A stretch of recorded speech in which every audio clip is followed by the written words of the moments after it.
खाली बेंच पर बैठे एक गमगीन लड़के को कोई पीछे से पुकार रहा था, मगर उसमें एक तलक भी कोई हरकत नहीं थी। समीर, समीर, मेरा चांद अम्मी से कब तक रूखा रूखा सा रहेगा? या खुदा, जिसकी जिंदगी इतनी रूखी हो। अम्मी, वो चांद तो कब का ढल चुका है। क्यों खोज रही हैं आप मुझे चिरागों में उजाला? क्यों पूछ रहा है मुझसे? तुझे ऐसे देखकर मेरे कलेजे कितनी शूलें चुभती हैं। अंदाजा भी है तुझको? अरे मैं अम्मी हूँ तेरी हर एक आह इस माँ के सीने से गुजर कर निकल रही है। छोड़ दे उस गम का दामन। अमीना अपनी उदास औलाद के ऊपर ममता भरा हाथ फेरती है। अम्मी, आप मेरी अजायबा हैं, अजीज हैं, अजीम हैं, मगर इस हकीकत से तो तुम भी मुंह नहीं फेर सकती कि खैर, जाने दीजिए आप। कि क्या चुप क्यों हो गए कि मेरा समीर जो ठंडी हवा के झोंके की तरह सनन सनन यहाँ वहाँ मंडराता था, अब वो गर्मी की लू बन गया है जो बस अब खुद में सड़ रहा है अंदर ही अंदर। यही हकीकत ना? ऐ खुदा, मुझे आज अफसोस हो रहा है कि मैं अभी भी जिंदा क्यों हूँ जिंदा क्यों हूँ मैं मेरे समीर की इस मनहूसियत को देखने के लिए। अमीना खुद को बेतहाशा चांटे लगाए जा रही थी, मगर अमीना का खुद का शहजादा समीर उसके ठीक बगल में होकर भी बुत बना बैठा था, मानो उसे इस बात से जरा सी भी तकलीफ नहीं हो रही हो। और दरियाबाग की उस हवेली में रोने की गूंज गूंजती चली गई। समीर, मेरा बच्चा। 5 बरस पहले।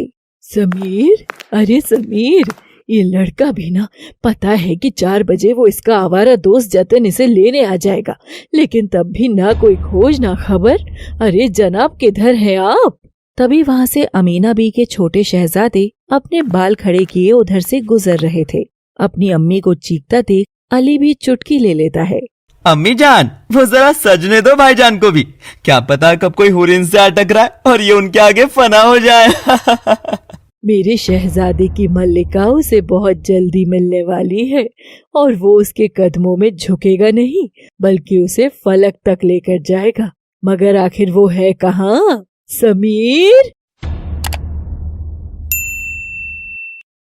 वाह, लाजवाब! इतना कह ढाकर कहाँ जाओगे नौजवान? किसी खातून के दामाद बनने जाओगे? और किधर जाओगे? नीचे अम्मी जान आपका निकाह मल्लिका से और हनीमून फलक में कराने का फैसला कर रही हैं। अब हनीमून पर अम्मी आपके साथ ना चल पड़े, इसीलिए रोक लीजिए उनको अभी। और हाँ, ये टिप्स फ्री में नहीं है ब्रदर। अरे अम्मी भी ना, मल्लिका, वो भी फलक तक, ये सब क्या पुलाव पका रही हैं? तू नहीं जानता अली, वो मल्लिका मुझे कितनी भारी पड़ने वाली है। समीर हड़बड़ाता हुआ नीचे आता है। अली भी लहराता सा आ रहा था पीछे पीछे, तो उसकी बीजी वहीदा अपनी लाठी उठाकर अली की फटी जीन्स में घुसा डालती है। मैं तेनू लख भारी आदसी हूँ कि इन फटा पाए चाली जीन मत पाया कर, पर इस मुंडे नू फैशन दा ऐसा कीड़ा काटा सी कि देख अमीना जोकर बना घूमदा फिरदा है। आउच बीजी, इट्स फैशन दादी, सारा फैशन कुड़ियां ही करेंगी तो इस चिकने मुंडे का हुस्न कौन देखेगा? बीजी, ये आपको सता रहा है और आप खामखा इसकी बातों में आ रहे हो। अरे बीजी, आप तो मिट्टी पाओ, जो कुड़ियां निक्की स्कर्ट पहने तब दादियां नहीं मारती उनके लाठी। इधर कोला मुंडा जरा सी फटी जीन क्या पाले? मेरी बीजी मेरी घुसेड़ दिए जा रही है। रुक, अभी तुझे बताती हूँ। कुड़ियों की टांगे देखेगा? ले देख, मेरी टांगे देख ले, ले देख ले। ठंडक पाओ बीजी, ठंडक पाओ। और मैनू ओ दसो कि तुसी जदी लाहौर विच रहंदे सी, जदों कदे निक्की स्कर्ट पाई कि नहीं दादा नाल? बदमाश, रुक, तुझे भी बताती हूँ। और समीर भी अपनी दादी को छेड़कर भागने लगता है। वहीदा लाठी लिए हॉल में दोनों के पीछे भाग रही थी, कभी अली तो कभी समीर, और दोनों अमीना के पीछे जाकर छिप जाते हैं। समीर, अली, दोनों क्यों तकलीफ दे रहे हो दादी को? रहने दे अमीना, इनकी चहल पहल ही है जो मेरा समय कट जाता है, वरना तो अब तक यमराज 2 बार दरवाजा खटखटा चुके हैं। बीजी, तुहाडे 180 तुहानू कित्थे नहीं जान देंगे। समीर अली वहीदा के गले लगते हैं और अमीना तीनों की बलाएं लेती हैं। बाहर खड़ा जतिन लगातार हॉर्न बजा रहा था। एक तो हमें इस गुस्ताख की ये हॉर्न बजाने की आदत समझ नहीं आती है। अरे ये घर रहा, सलीके से अंदर आओ, बैठो, इंतजार करो। ये क्या सड़क पर खड़े होकर पी पी पी पी करना। अच्छा बीजी, मैं लौट कर आता हूँ, खुदा हाफिज। अच्छा बीजी, मैं भी चलता हूँ। ये फटे पुराने कपड़े कौन बदलेगा, वरना वहाँ सब कहेंगे कि एक लड़का तो अमीरों के खानदान का और छोटा वाला तो कोई फकीरी खानदान का लगता है। जाओ, तुम्हारे कमरे में कशीदे की पोशाक रखी है, जाकर तैयार हो जाओ। हाँ हाँ, जाओ जाओ छोटे शहजादे, जाओ, मैं बाहर जतिन की गाड़ी में इंतजार करूंगा। समीर जाकर जतिन की कार में बैठता है। जतिन यार, तू अंदर क्यों नहीं आता कभी? नहीं यार, वो मैं तेरे खानदान से थोड़ा डरता हूँ ना, कहीं तेरी बीजी कुछ वो मैं तुम्हारे कल्चर इतना जानता नहीं ना, इसीलिए। शट अप, कल्चर तो मिलने से ही जाना जाता है ना। और वो सुना नहीं तूने, हिंदू मुस्लिम भाई भाई भाई भाई। समीर खुश होकर जतिन के गले लगता है और तभी 5 मिनट बाद ही अली भी आ जाता है। जतिन भाईजान, हम जहाँ जा रहे हैं वहां तो दुल्हन की सखियां भी होंगी ना, कलरफुल बटरफ्लाई। हाँ, कुछ के बारे में मैंने सुना तो है, मानवी, आयशा और बस आयशा। ये सुनने में कुछ ठीक लग रहा है। आयला, इसके साथ शायद कुछ बात बने। आयशा, बटरफ्लाई, ये अली भी ना कुछ भी बोलता है। और 3 यार निकल पड़ते हैं जिंदगी का मजा लेने। आप भी जल्दी करो ना, मुझे भी निकाह में शरीक होना है। मैं यहाँ चौकीदारी करने के लिए थोड़ी ना रुकूंगी। तुझ पर वही सूट करता है। आप भी सताओ नहीं ना, बीते घंटे से अंदर हैं आप, आ जाओ ना बाहर आप भी। और तभी दरवाजा खुलता है और ऊपर से नीचे तक बुर्खा पहने हुए एक लड़की कमरे से बाहर निकलती है। आप भी, अब जाओ माय क्यूट लिटिल पपी। कोहराम मचा कर रखती है ये लड़की भी। बुर्खा पहने वो नीचे आती है कि तभी उसके वालिद शमशेर उसे रोक लेते हैं। जा रही हो? जी अब्बू। बुर्खा ठीक से पहनी हो? जी अब्बू। वहाँ ज्यादा लड़कों से घुलना मिलना नहीं, और कैमरे के आगे पर्दा ही रखना, समझी? लो, सानिया भी आ गई है। सानिया, अप्पी का ख्याल रखना। और सानिया भी सर झुकाए हाँ भरती है और अपनी आपी को लेकर चल पड़ती है। अपनी आपी का ध्यान रखना, 100 कदम दूर जाना है, उसमें भी ध्यान रखना। अरे बड़ी बहन हम हैं या तू क्यों हमारा ध्यान रखेगी, बल्कि हम तेरा ध्यान रखेंगे, समझी? समझ गई आपी, आप मेरा पूरा ध्यान रख लेना। तभी सान्या की आपी का पाँव मुड़ जाता है और वो सड़क पर गिर जाती है। अल्लाह, तूने हमको संभाला क्यों नहीं सान्या? तौबा, अगर हम ख्याल रखते तो अब्बू की तरह आप भी हम पर ही बरसने लगती। अब बात तो ये तय हुई है ना कि ख्याल तो आप हमारा रखेंगी। और दोनों बहन नोक-झोंक करते हुए आ पहुंचती हैं अपनी दोस्त रेशमा के निकाह में। हम रेशमा को ढूंढते हैं। समीर अली और जतिन के साथ उस कार्यक्रम में शरीक हो चुका था और अली दरवाजे पर खड़ा होकर दोनों का नाम पढ़ता है। रेशमा, जुनैद, वाह, कमाल कमाल कमाल। तभी समीर अली और जतिन को छोड़कर इधर उधर भटकने लगता है कि अचानक से उधर से आ रही बुरखे वाली लड़की आकर समीर से टकराती है। आँखें देखी तो मैं देखता रह गया, जाम दो और दोनों ही दो आतिशा, आँखें नीची हुई तो हया बन गई, आँखें ऊंची हुई तो दुआ बन गई। माफ कीजिएगा, ये कैसे गुस्ताखी है आपकी? समीर घबरा कर लड़की को खड़ा कर देता है। आपी कहाँ चली गई थी आप? रेशमा आपी मिल गई हैं, वो बुला रही हैं आपको। और सान्या अपनी आपी को लेकर चली जाती है। रेशमा की दोस्त यानी आयशा। तभी समीर के पीछे से आवाज आती है। Hello, did you just call my name? Sameer पलट कर देखता है तो पीछे हॉट सी साड़ी पहने एक लड़की खड़ी थी। जी, आप कौन? आई एम आयशा, अभी तो मुझे पुकारा तुमने।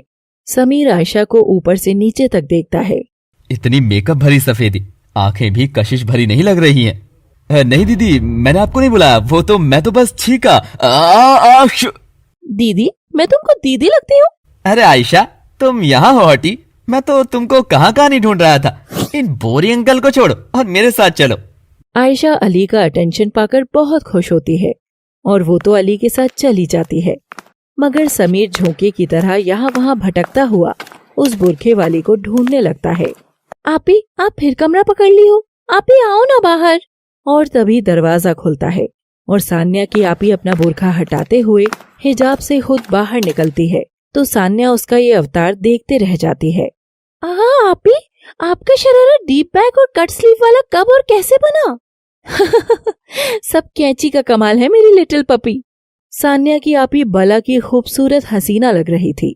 वो बाहर महफिल में आती है तो लगता है जैसे मल्लिका हुस्न चल कर आ रही हो। उधर समीर तो अभी भी बुरखे वाली को ही ढूंढ रहा था कि तभी वही बुरखे वाली बिना बुरखे के ही समीर के बगल से निकलती है तो समीर की सांसें महक जाती हैं। खुशबू। रेशमा कलमा पढ़ने के लिए बैठी थी मगर उसकी पक्की सहेली अभी भी उसके पास नहीं थी।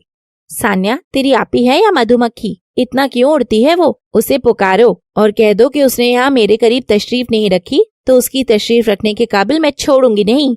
जी आपी। जन्नत आपी, आप जहाँ कहीं भी हो फौरन दौड़कर रेशमा आपा के पास आए, वरना वो आपकी तशरीफ पर वार करने का मन बना रही है। फिर न कहना मैंने आपका ख्याल नहीं रखा। और सान्या के अनाउंसमेंट सुनकर समीर के कान खड़े हो जाते हैं। अपी, ये तो वही लड़की है जो बुरखे वाली को बुलाकर ले गई थी। यानी वो जो भी थी अब सामने आ जाएगी। समीर भी आगे की ओर बढ़ रहा था कि तभी जन्नत तूफान की तरह दौड़ती आती है और लहर की तरह समीर से जा टकराती है। समीर उसे बाहों में थामे था और दोनों बिना किसी घड़ी के बीतने की परवाह किए एक दूसरे को बस देखते रह गए। कुदरत ने जन्नत समीर को तो मिला दिया है, मगर क्या आप सबको इस कहानी से जोड़ पाएगी जो अब से लगातार आती रहेगी बस आपके लिए। एक नए सफर पर निकले हैं दोस्तों। कहानी भी नई है, अंदाज भी नया, बस आप सबका आगाज बाकी है। तो देखते रहिए तेरे बिन, केवल लव सिटी पर। Thanks for watching. Please do like, share, subscribe and comment your views also. जन्नत समीर की बाहों में थी और दोनों की निगाहें एक दूजे की निगाहों में अलमस्त थीं। महफिल में शरीक लोग बागों की नजर भी उन दोनों पर थी। तभी जन्नत के कानों में लोगों की खुसर फुसर जा पड़ती है और वो सक पकाकर समीर से दूर हटना चाहती है, मगर समीर की पकड़ जन्नत की कमर पर इतनी मजबूत थी कि वो हिल भी नहीं पा रही थी। अम्मी जान ठीक कह रही थी कि आज उनका शहजादा मल्लिका हुस्न से मिलने वाला है। जनाब, अब ज़ादे तो है मगर शहजादे नहीं, दूसरी किस्म के ज़ादे। अरे छोड़िए हमें, छोड़िए ना। ओह माफ कीजिएगा, मैंने ध्यान नहीं दिया कि मैंने आपको इतनी कसकर पकड़ रखा है। आप ठीक तो है ना? जन्नत खड़ी होकर खुद को संभालती है। हमारा छोड़िए जनाब, आप खुद का ख्याल रखिए, हमें तो घायल आप लग रहे हैं। जन्नत आप ही आओ ना आगे, वरना रेशमा आपा अपना निगाह छोड़ देंगी। और जन्नत हड़बड़ाकर रेशमा की ओर जाती है कि तभी उसके पाँव की पायल वहीं छूट जाती है और समीर उसे उठा लेता है। क्या बात है, दरियाबाग का शहजादा फर्श पर बैठा है। जतिन मेरे भाई, जब अर्श से हूर उतरकर फर्श पर आ जाए तो हमको भी झुकना पड़ता है। तेरा इशारा कहीं उस स्टेज वाली लड़की की तरफ तो नहीं है? हाँ यार, जन्नत माशाअल्लाह, सचमुच की जन्नत होगी तो वो भी क्या इस जैसी हसीन दिखती होगी। अरे भाई तू संभल कर रह जरा, ये चेहरा क्या कुछ छिपाए है तू नहीं जानता। करम से बहुत कांडी है ये लड़की, इसका तो बाप तक परेशान है इससे। जतिन, एक लड़की के बारे में ऐसी गुस्ताख बातें नहीं। तू मेरा दोस्त है यार, तभी तो मैं तुझे सच बता रहा हूँ कि कहीं तू इसके बाप तवरेज के चक्कर में ना आ जाए। साला कसाई है, एकदम कसाई। जतिन, कहा ना गुस्ताख बातें नहीं। किसी के वालिद के लिए ऐसे हराम शब्द मत इस्तेमाल करो। खैर, ये कोई भी हो, मुझे उससे क्या मतलब। समीर इधर उधर व्यस्त हो जाता है, मगर रेशमा के पास खड़ी जन्नत की नजर रह रहकर समीर पर जा रही थी। तो बेगम साहिबा, यूं बाकी नजरों से कब तक देखती रहोगी उन्हें? कहो तो यहीं बगल में एक और गद्दा लगवा दे तुम्हारे लिए भी, तुम भी लगे हाथ कलमा पढ़ ही लेना। हाँ रेशमा, जैसी हसीन बला ये बनकर आई है, आज तो अपनी जवानी के तीर चला चला कर महफिल में लाशें बिछा देगी। हाय अल्लाह, मानवी कैसी बातें कर रही है, ऐसा कुछ नहीं है। ये रेशमा, देख देख कैसी शर्मा रही है। चलो चलो सब तैयार हो जाओ, कलमा का समय हो गया। रेशमा के सामने जुनैद आकर बैठ जाता है और फूलों के पर्दे के दोनों ओर बैठे रेशमा और जुनैद के ठीक पीछे एक और जन्नत खड़ी थी और एक और समीर। दोनों चोर निगाहों से एक दूसरे को तक रहे थे। क्या आपको ये निकाह कबूल है? कबूल है, कबूल है, कबूल है। जी कबूल है, कबूल है, कबूल है।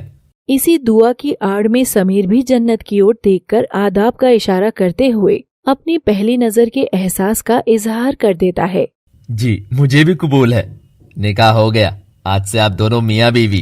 अरे वाह, दोनों को मुबारका जी मुबारका। और सब लोग आपस में गले लगकर एक दूसरे को मुबारकबाद दे रहे थे और सबको विश करते हुए वो जन्नत से फिर से आ टकराता है। मुबारका जी।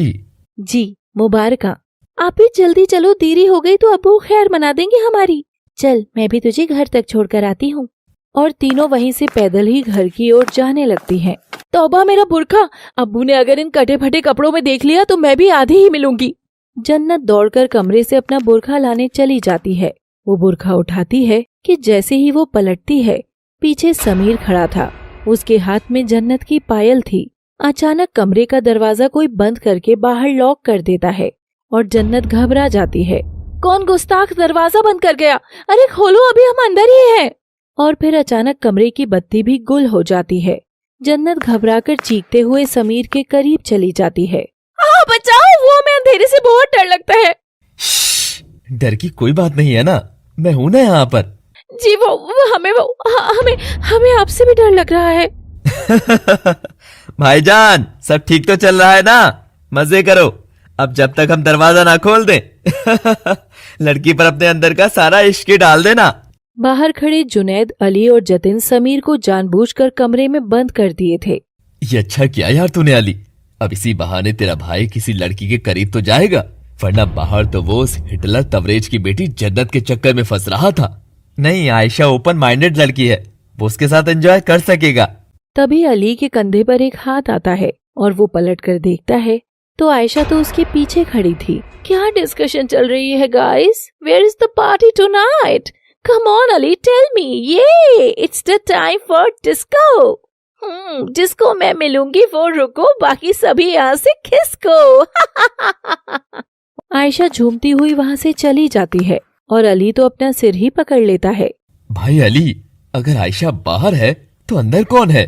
जन्नत घबराकर समीर के सीने से लगी थी, मगर तभी वो अली की सारी बातें सुन लेती है और वो समीर को जोर से धकेलती है। ओह, तो ये सब किया कराया आप सबका था? जन्नत मेरी बात तो सुनो। खबरदार, जो एक कदम भी आगे बढ़ाया तो। अरे खुद को आदम कहते हुए शर्म नहीं आ रही क्या आप सबको, जो एक लड़की से जोर जबरदस्ती करने के लिए ये रास्ता अपनाया है? लड़की हासिल ना हो तो उसकी आबरू हासिल कर लो, है ना? क्या आपके वालिदैन ने यही सिखाया आपको? बस एकदम, अब एक भी लफ्ज नहीं। समीर जन्नत के करीब जाकर उसकी कमर कस के जकड़ लेता है और दोनों के बीच लाइटर जलाता है। समीर की आंखों में जन्नत को हो रही गलतफहमी का क्रोध था। बस चुप एकदम, तुम समझती क्या हो खुद को? कोई हूर हो कहेगी? और क्या मैं तुमको आवारा लगता हूँ, आबरू का लुटेरा लगता हूँ? वो मैं कुछ नहीं बोलोगी तुम, एक भी लफ्ज नहीं। बोल दिया तुमने जो बोलना था तुमको। अम्मी अब्बू के बारे में मैं एक लफ्ज भी नहीं सुन सकता, समझी? अब सुनो, ये रही तुम्हारी पायल जो तुम बाहर छोड़ आई थी। सोचा तुम्हें लौटा देता हूँ, खामखा परेशान होती रहोगी, क्या पता तुम्हारे लिए बहुत कीमती हो। बस आगे की कहानी में ये दरवाजा कैसे बंद हुआ, या बत्ती कैसे गई, या वो मेरा छोटा भाई क्या बकवास कर रहा था, मैं इसके बारे में कुछ नहीं जानता। बच्चा है वो, कुछ मस्ती कर रहा होगा। और जन्नत की आंखों में इस बदसलूकी का क्रोध था। समीर अपनी बात कहकर जन्नत के मुंह से हाथ हटा लेता है।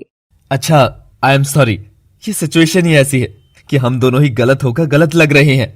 और तभी कमरे में बत्ती आ जाती है और बाहर का दरवाजा भी खुल जाता है।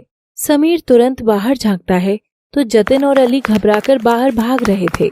रुक जा अली, तेरे को तो आज मैं या अली के पास पहुंचा कर ही रहूंगा, बदमाश। आई एम सॉरी भाईजान, गलती से एक मिस्टेक हो गई थी, सॉरी। जन्नत दोनों भाई की खिटपिट देखकर मुस्कुरा देती है। आप भी कहाँ रह गई हो यार, आप हमेशा देर ही करवा देती हो। सान्या की पुकार सुनकर जन्नत हड़बड़ाकर बुरखा शरीर पर ढक लेती है और निकलने लगती है कि तभी समीर जन्नत का हाथ थामता है। आपकी अमानत, आपकी पायल। हमारे लिए तो ये पायल इतनी भी कीमती नहीं है, पर अब आपके लिए हो जाएगी, रख लीजिए। ये कहकर जन्नत हंसते हुए बाहर भाग जाती है और सान्या मानवी जन्नत घर की ओर निकल पड़ते हैं। क्या ही लड़की थी, आंखों से कहानी शुरू करके जाते जाते भी आंखों से ही कहानी कह गई। हाय। और समीर पायल जेब में रखकर वहाँ से गाड़ी के पास जाता है और सबसे पहले अली और जतिन के टपली लगाता है। सॉरी भाईजान, कोई बात नहीं, जो हुआ ठीक ही हुआ। जल्दी चलो आपी, अब्बू के घर लौटने से पहले हमें पहुंचना होगा।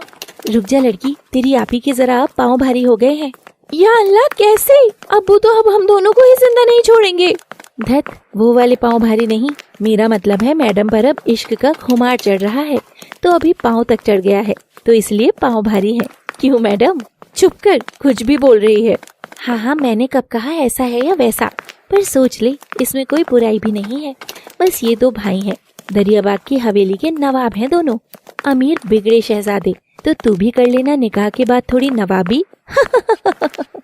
सानिया, तू कान बंद कर ले और मानवी की बात पर गौर मत फरमा, ये तो पागल है। जन्नत ऊपर ऊपर से दिखा तो रही थी कि जैसे उसे कोई रुचि नहीं है, मगर वो अंदर से बहुत खुश लग रही थी। और मानवी दोनों को घर के बाहर छोड़कर चली जाती है।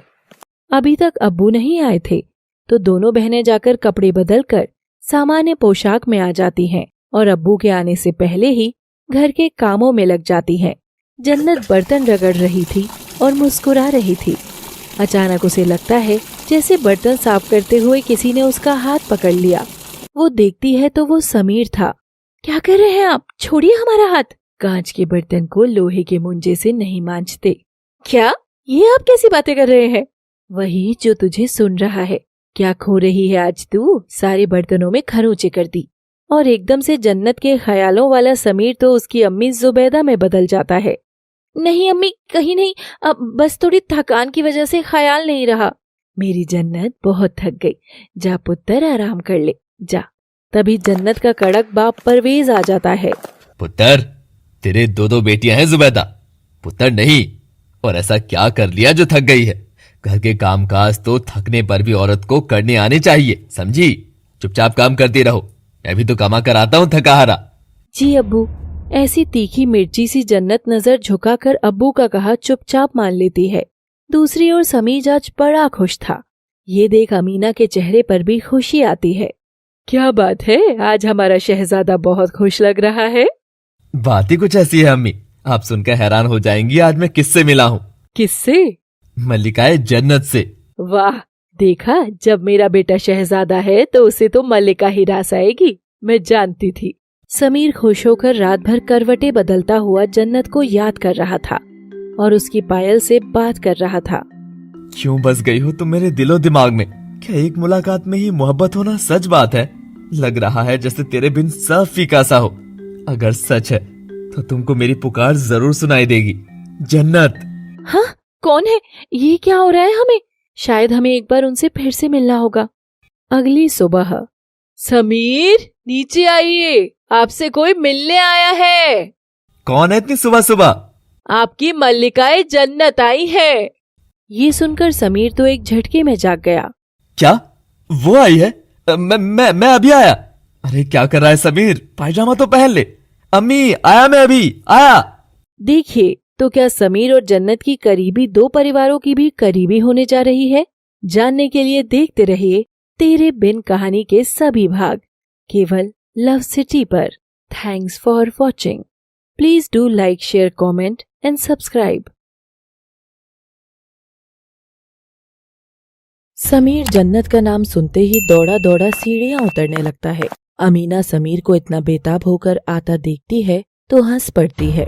लो देखो, तुम्हारा नाम सुनते ही कैसा दौड़ा आ रहा है मेरा शहजादा।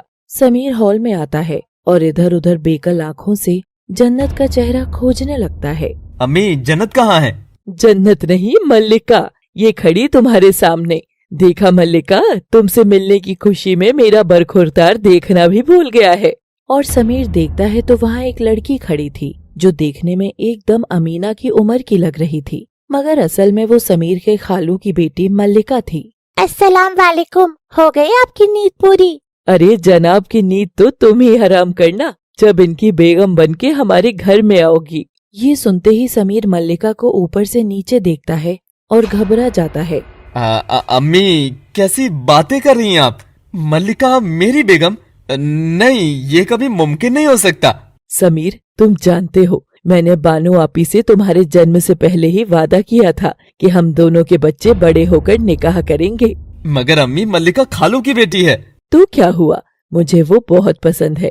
इस घर में निकाह करके बस मल्लिका ही आएगी। बस यही मेरा आखिरी फैसला है। समीर अपनी अम्मी की जिद देखकर घबराते हुए मल्लिका की ओर देखता है। वो उसे देखकर मुस्कुराते हुए हिल रही थी और अपना दुपट्टा चबाते हुए शर्मा रही थी। या अल्लाह, इसकी नजाकत है या फिर ये चलती फिरती चर्बी की कयामत। अच्छा भला उस अप्सरासी जन्नत के ख्वाबों में था और अम्मी ने मुझे खुली आंखों से बुरा ख्वाब दिखा दिया। अगर सचमुच इस मल्लिका से मेरा निकाह हो गया तो मैं तो सचमुच मरकर जन्नत ही पहुंच जाऊंगा। नहीं नहीं नहीं नहीं, मुझे एतराज है।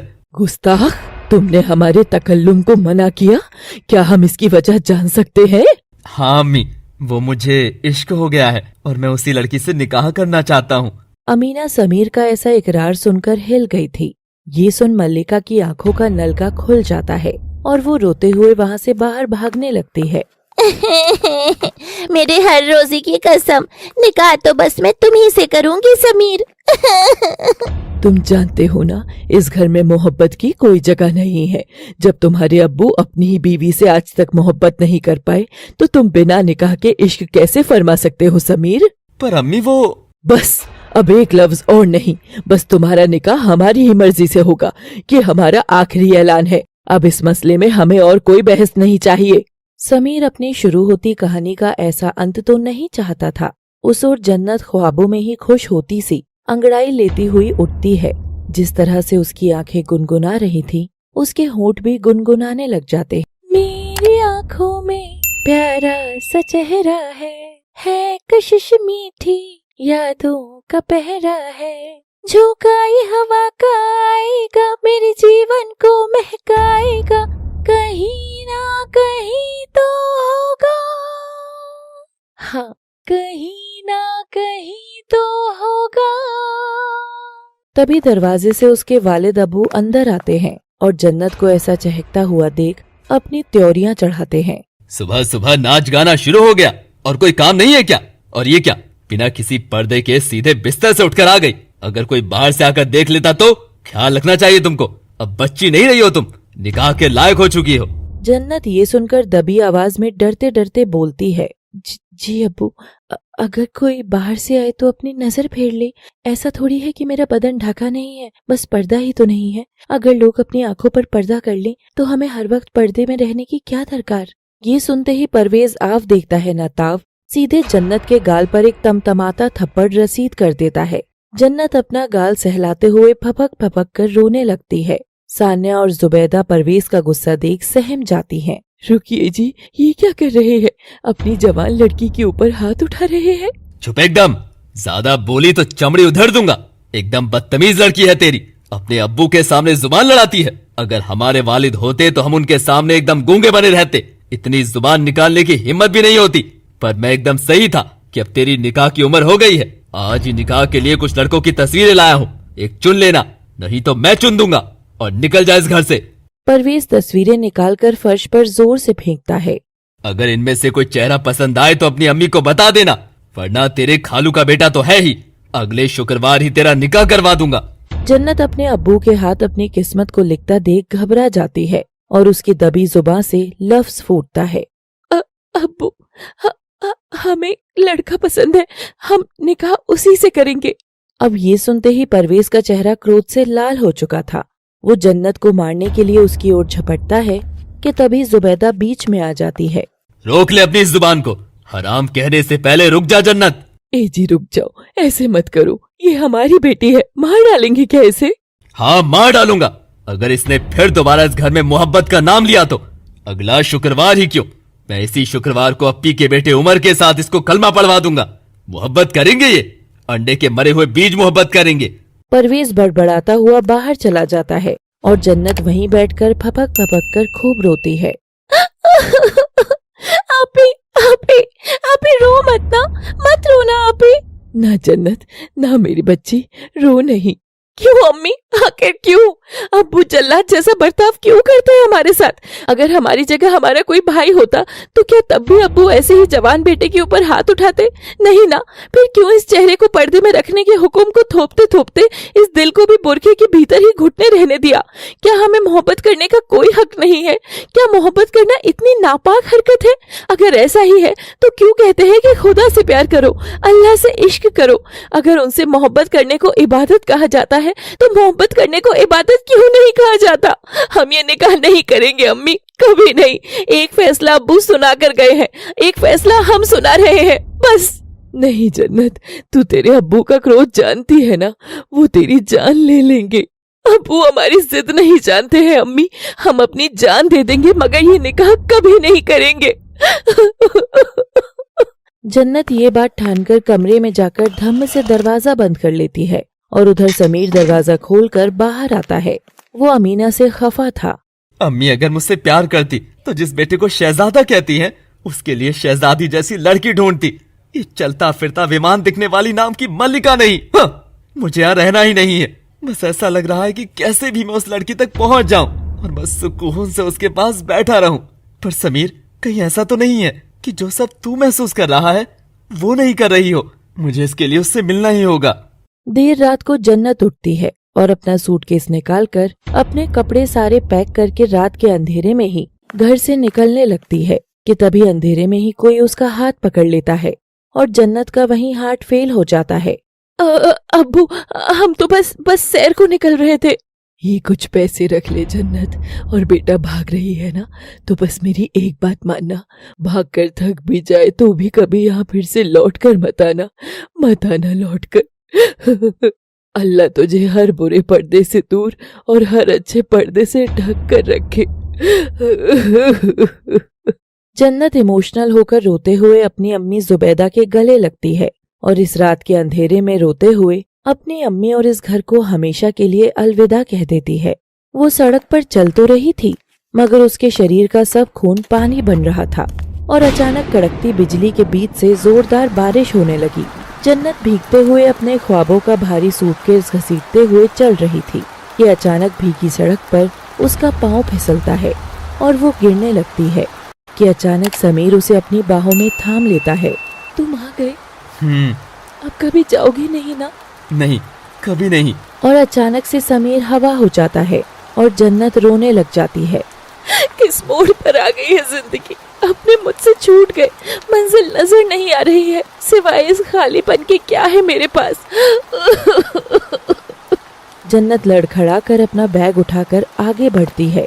तुम्हें तो पता नहीं है कितना मैं रोई हूँ तुम बिन, जागती हूँ ना मैं ना ही सोती हूँ तुम बिन, कैसे कहूँ मैं तुमसे कैसे मैं जी रही हूँ, तेरी तस्वीर को पल पल, तेरी तस्वीर को पल पल देखती मैं रहती हूँ, थोड़ा सा प्यार हुआ है थोड़ा है बाकी।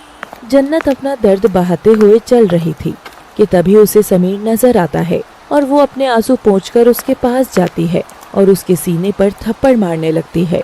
क्यों मिले तुम मुझे ना मिले होते तो कितनी आसान जिंदगी रहती। ना मैं कभी ख्वाब ही देख पाती, ना मैं तुम्हारा होने की जिद करती, ना ही मेरा घर छूटता, ना ही अब्बू मुझसे रूठते। सब तुम्हारी वजह से हुआ। क्या ये सब सिर्फ मुझे ही कबूल है? क्या तुम्हें मैं कबूल नहीं हूँ? हाँ, कबूल हो मुझे तुम, कबूल हो कबूल हो कबूल हो। और समीर ये कहकर जन्नत का गाल चूमता है। उसके होठों की छुअन लगते ही जन्नत को होश आता है कि ये समीर कोई ख्याल नहीं बल्कि असल में यहाँ उसके साथ दर्द की बारिश में भीग रहा था। तुम यहाँ मगर कैसे? देर रात को अमीना के घर की घंटी बजती है और वो अपनी आंखें मसलते हुए दरवाजा खोलती है। सामने जन्नत और समीर खड़े थे। दोनों ने निकाह कर लिया था। ये देखकर अमीना का जिगर हलक तक आ गया था। आखिर जन्नत और समीर एक हो ही गए, मगर क्या ये एक फैसला एक बड़े रिश्ते में भी बदल सकेगा? इसके आगे की जर्नी देखने के लिए आपको देखते रहना होगा तेरे बिन कहानी, केवल लव सिटी पर। तो जुड़े रहिए हमारे चैनल लव सिटी से। Thanks for watching. Please do like, share, subscribe and comment your favorite scene. कुछ देर पहले जन्नत की जिंदगी उसके उसूलों से उतरकर सड़क पर आ गिरी थी और वो वहाँ रो रही थी कि तभी समीर भी उसे ढूंढता हुआ आ जाता है। जन्नत, या अल्लाह, ये किस हाल में हो तुम? जिसके वालिद ही उसे ठुकरा दे वो दर दर की ठोकरें ही खाती रह जाती है। किस दर जाएं अब हम? जी तो करता है यहीं से कूदकर अपनी जान दे दूं। जन्नत, नहीं नहीं, ये कैसा बचपना है? संभालो खुद को। संभाल ही तो रही थी बचपन से। जब अब्बू को अम्मी से उनका बेटा नसीब नहीं हुआ तो शहजादे के मोह में उन्होंने अपनी दोनों बेटियों को नामुरादजादी ही कह दे दिया। और कैसे संभालूं खुद को? अब हम थक गए हैं समीर, हम थक गए हैं। अब इस शरीर में और जान बाकी नहीं है, हम थक गए हैं। अम्मा, अम्मा, अब्बू, इतनी बुरी लगते थे क्या हम, जो ईद के बकरे की तरह कसाई के घर में हमारा निकाह तय कराए? समीर जन्नत की इस हालत को देख तड़प उठता है। सही कहा तुमने, तुम कब तक खुद को संभालोगी? अब समय आ गया है जब कोई हो जो तुम्हें संभाले, तुम्हारी परवाह करे। और समीर जन्नत का हाथ थामकर उसे उस जगह से ले जाने लगता है, मगर जन्नत आगे नहीं बढ़ती है। ये क्या कर रहे हो समीर? छोड़ो हमारा हाथ। नहीं, कभी नहीं, ये हाथ अब कभी नहीं छूटेगा। समीर अपने घुटनों पर आता है और जेब से जन्नत की पायल निकालकर उसके पाँव में बांध देता है। जन्नत, निकाह करोगी मुझसे? जन्नत और समीर के आंसू बारिश के साथ बह चलते हैं और दोनों एक दूसरे की आंखों का सच पढ़ने लगते हैं। जन्नत हाँ में सिर हिलाती है और कुछ देर बाद देर रात में अमीना के घर की घंटी बजती है। अमीना दरवाजा खोलती है तो सामने समीर और जन्नत निकाह के कपड़ों में खड़े थे। ये देखते ही अमीना बेहोश ही हो जाती है और कुछ देर बाद अमीना को होश आता है तो वो देखती है कि वहाँ जन्नत, समीर, अली, वहीदा और समीर के अब्बू अनवर भी खड़े थे। या अल्लाह, मुझे माफ करना। तुझसे मैं मिन्नतें करती रही मेरे समीर के लिए, अच्छी लड़की के लिए, और ये सजदा होने से पहले ही ये मनहूस घटना हो गई। माफ करना अल्लाह। अम्मी, मेरी बात। बस, तू एक लफ्ज भी बोलने तक का हक खो चुका है। अमीना जन्नत की ओर जाती है और उसकी पोशाक देखती है। दरियाबाग की हवेली में ये किस सड़क छाप को उठा लाया है तू समीर? ना ढंग की पोशाक, ना ओढ़ने पहनने का ढंग। तू इसे बनाना चाहता है अमीना बेगम की बहू? इसे? तू ऐसा हरगिज नहीं होगा, मेरे जीते जी तो कभी नहीं। जी वो हम। हाँ बेटी, बोलो, क्या बोलना चाहती हो तुम? वो अम्मी के जीते जी अगर नहीं तो क्या बाद में? जन्नत की इस हाजिर जवाबी को सुनकर सबके कान के मानो पर्दे चल गए थे। जन्नत अमीना के कड़क स्वभाव से वाकिफ नहीं थी, पर शायद कुरैशियों का ये परिवार भी अब तक जन्नत जैसी आफत के पाले नहीं पड़ा था।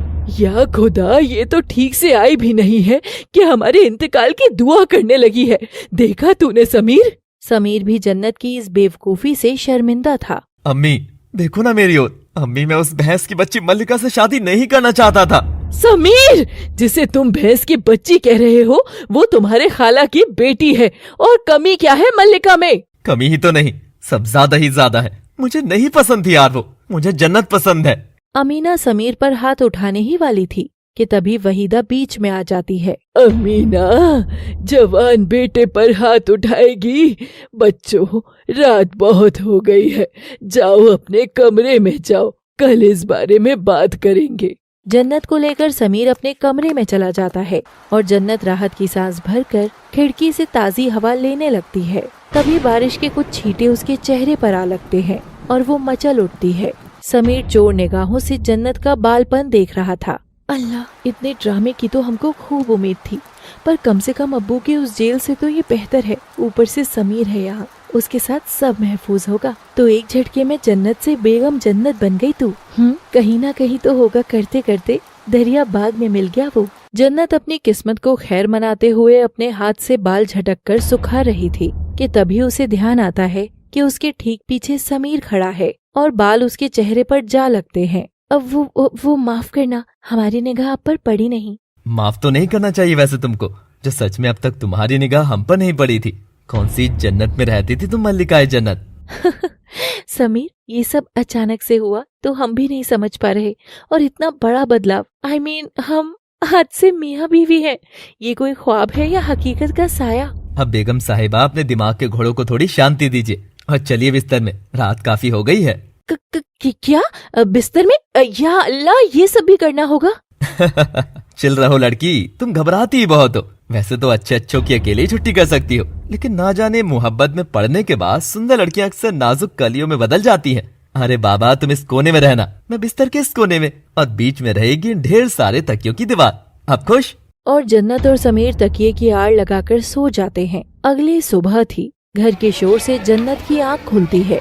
या अल्लाह, सुबह के 7 ही बजे हैं और ये सुअर की तरह घर में किसी ने रेंकना शुरू कर दिया।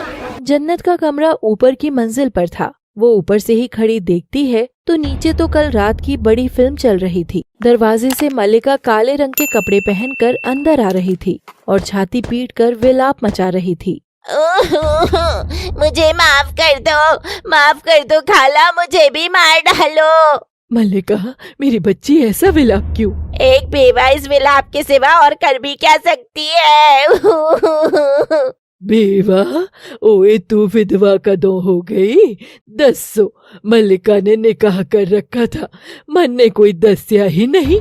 अरे पुत्र, दादी नू तो दस देती। बताओ भला मैं क्या एक लड्डू से ज्यादा खा लेती? अमीना वहीदा की कॉमिक टाइमिंग को घूर कर देखती है। हया, मल्लिका के लिए पानी लेकर आना। और मल्लिका पानी पीकर फिर से रोना शुरू करती है। खाला, मेरा समीर मुझे छोड़कर चला गया, मैं तो विधवा हो गई। जुबान संभाल ले मल्लिका, बेवा वो होती है जिसका शौहर मर जाता है और समीर जिंदा है। और वैसे वो तेरा शौहर कब बना?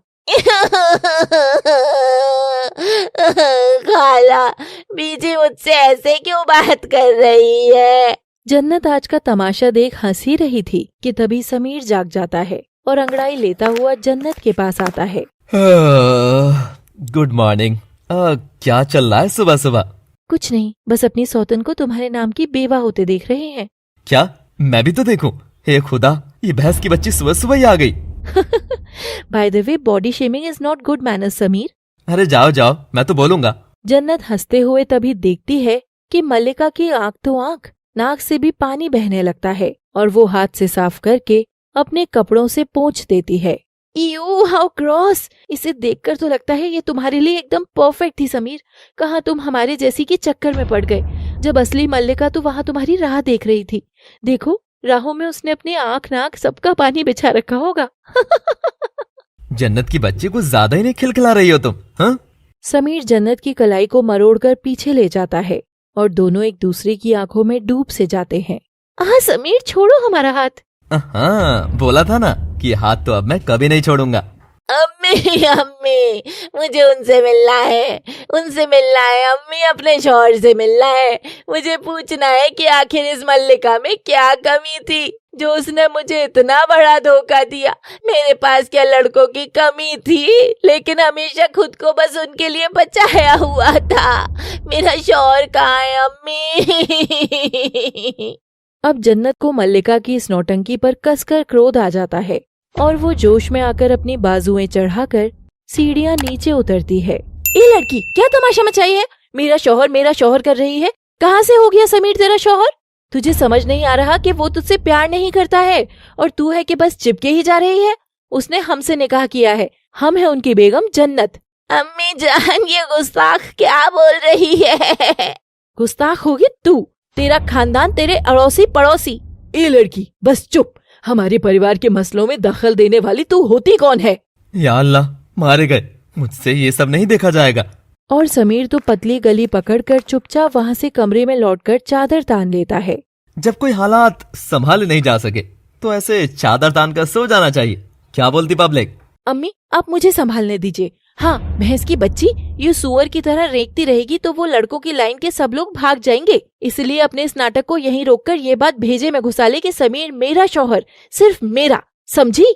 अम्मी बहुत बेशर्म है तू। पहले खाला खाला करते अम्मी पर आ गई और अम्मी से अम्मी जान पर। चिपकना तो कोई तुझसे सीखे। निकल हमारे घर से, चल। और हिटलर जन्नत मल्लिका का हाथ पकड़कर खींच रही थी, मगर भारी मल्लिका हिलने का नाम तक नहीं ले रही थी कि तभी अमीना ने आकर जन्नत का हाथ पकड़ा और उसे एक जोरदार तमाचा जड़ दिया। जन्नत तो एकदम से सुन्ना गई थी। गुस्ताखी पर गुस्ताखी, एक हद होती है बदसलूकी की। कैसी जुबान रखती हो तुम? कौन खानदान से हो तुम?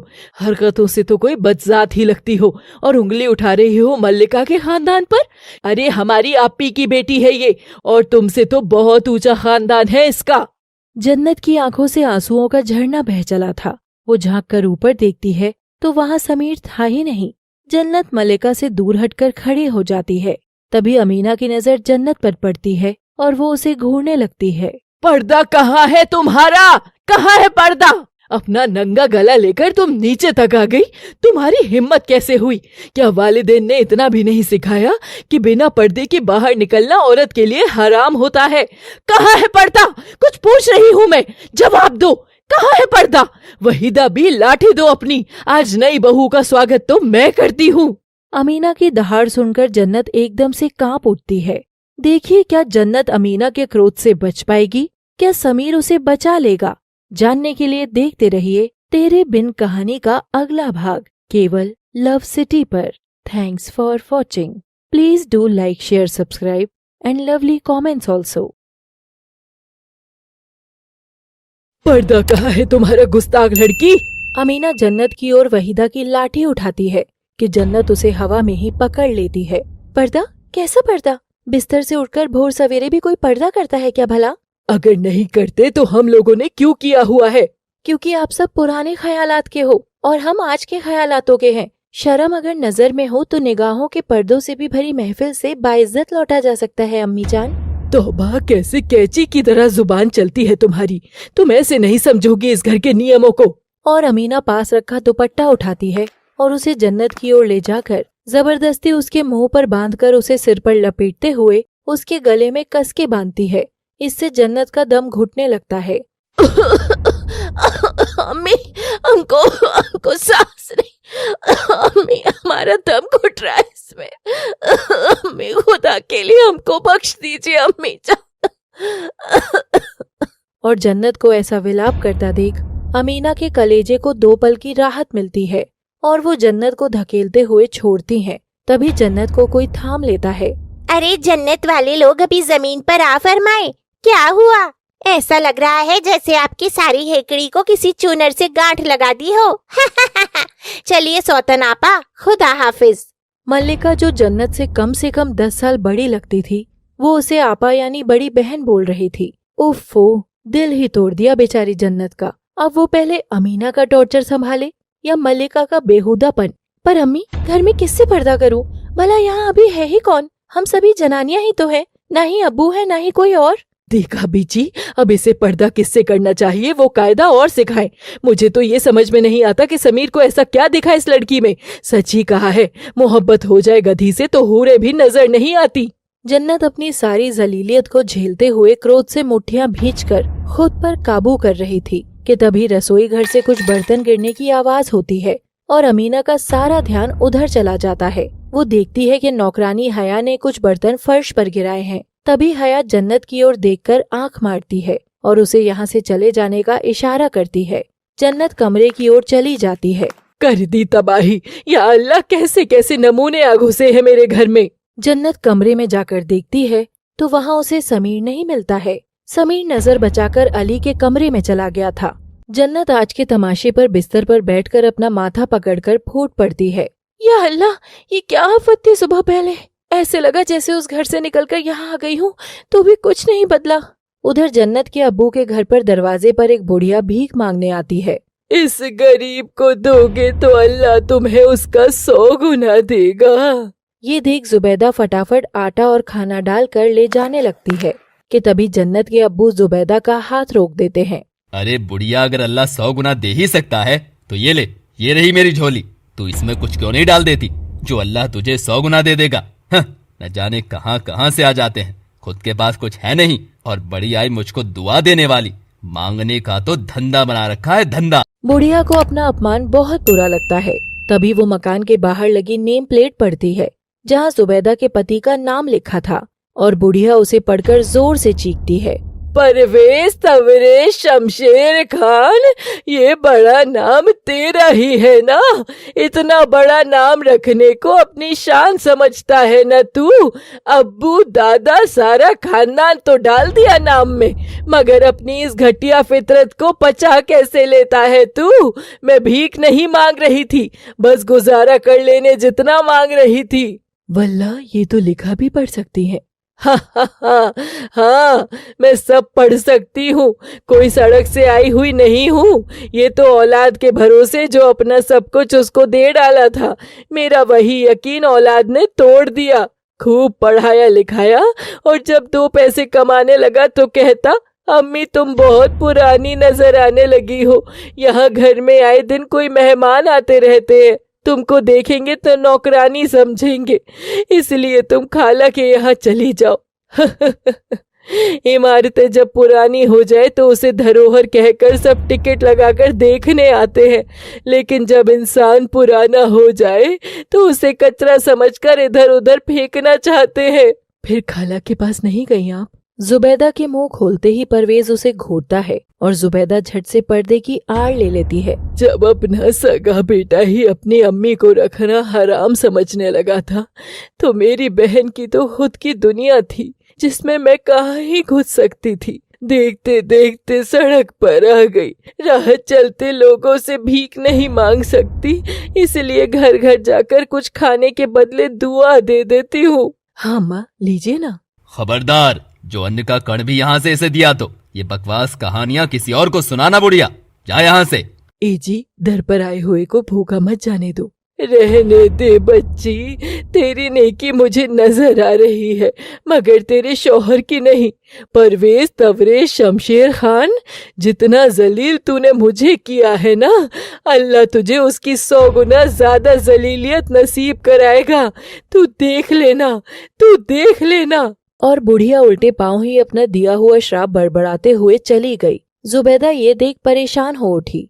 जन्नत के अब्बू, वो अम्मा भी दूर नहीं गई होंगी, जाकर उनके पांव पकड़कर माफी मांगते हुए उन्हें खाना दे आओ, वरना पता नहीं क्या हश्र होगा। खबरदार, जो मुझे कोई फालतू पाठ पढ़ाया तो। और आज तुम्हारी दोनों बेटियां किधर हैं? क्या पो भवन से निकलने का इरादा नहीं लग रहा है? जैसे घर में ही मातम छा रहा है। कहाँ है दोनों? मुझे ही देखना होगा।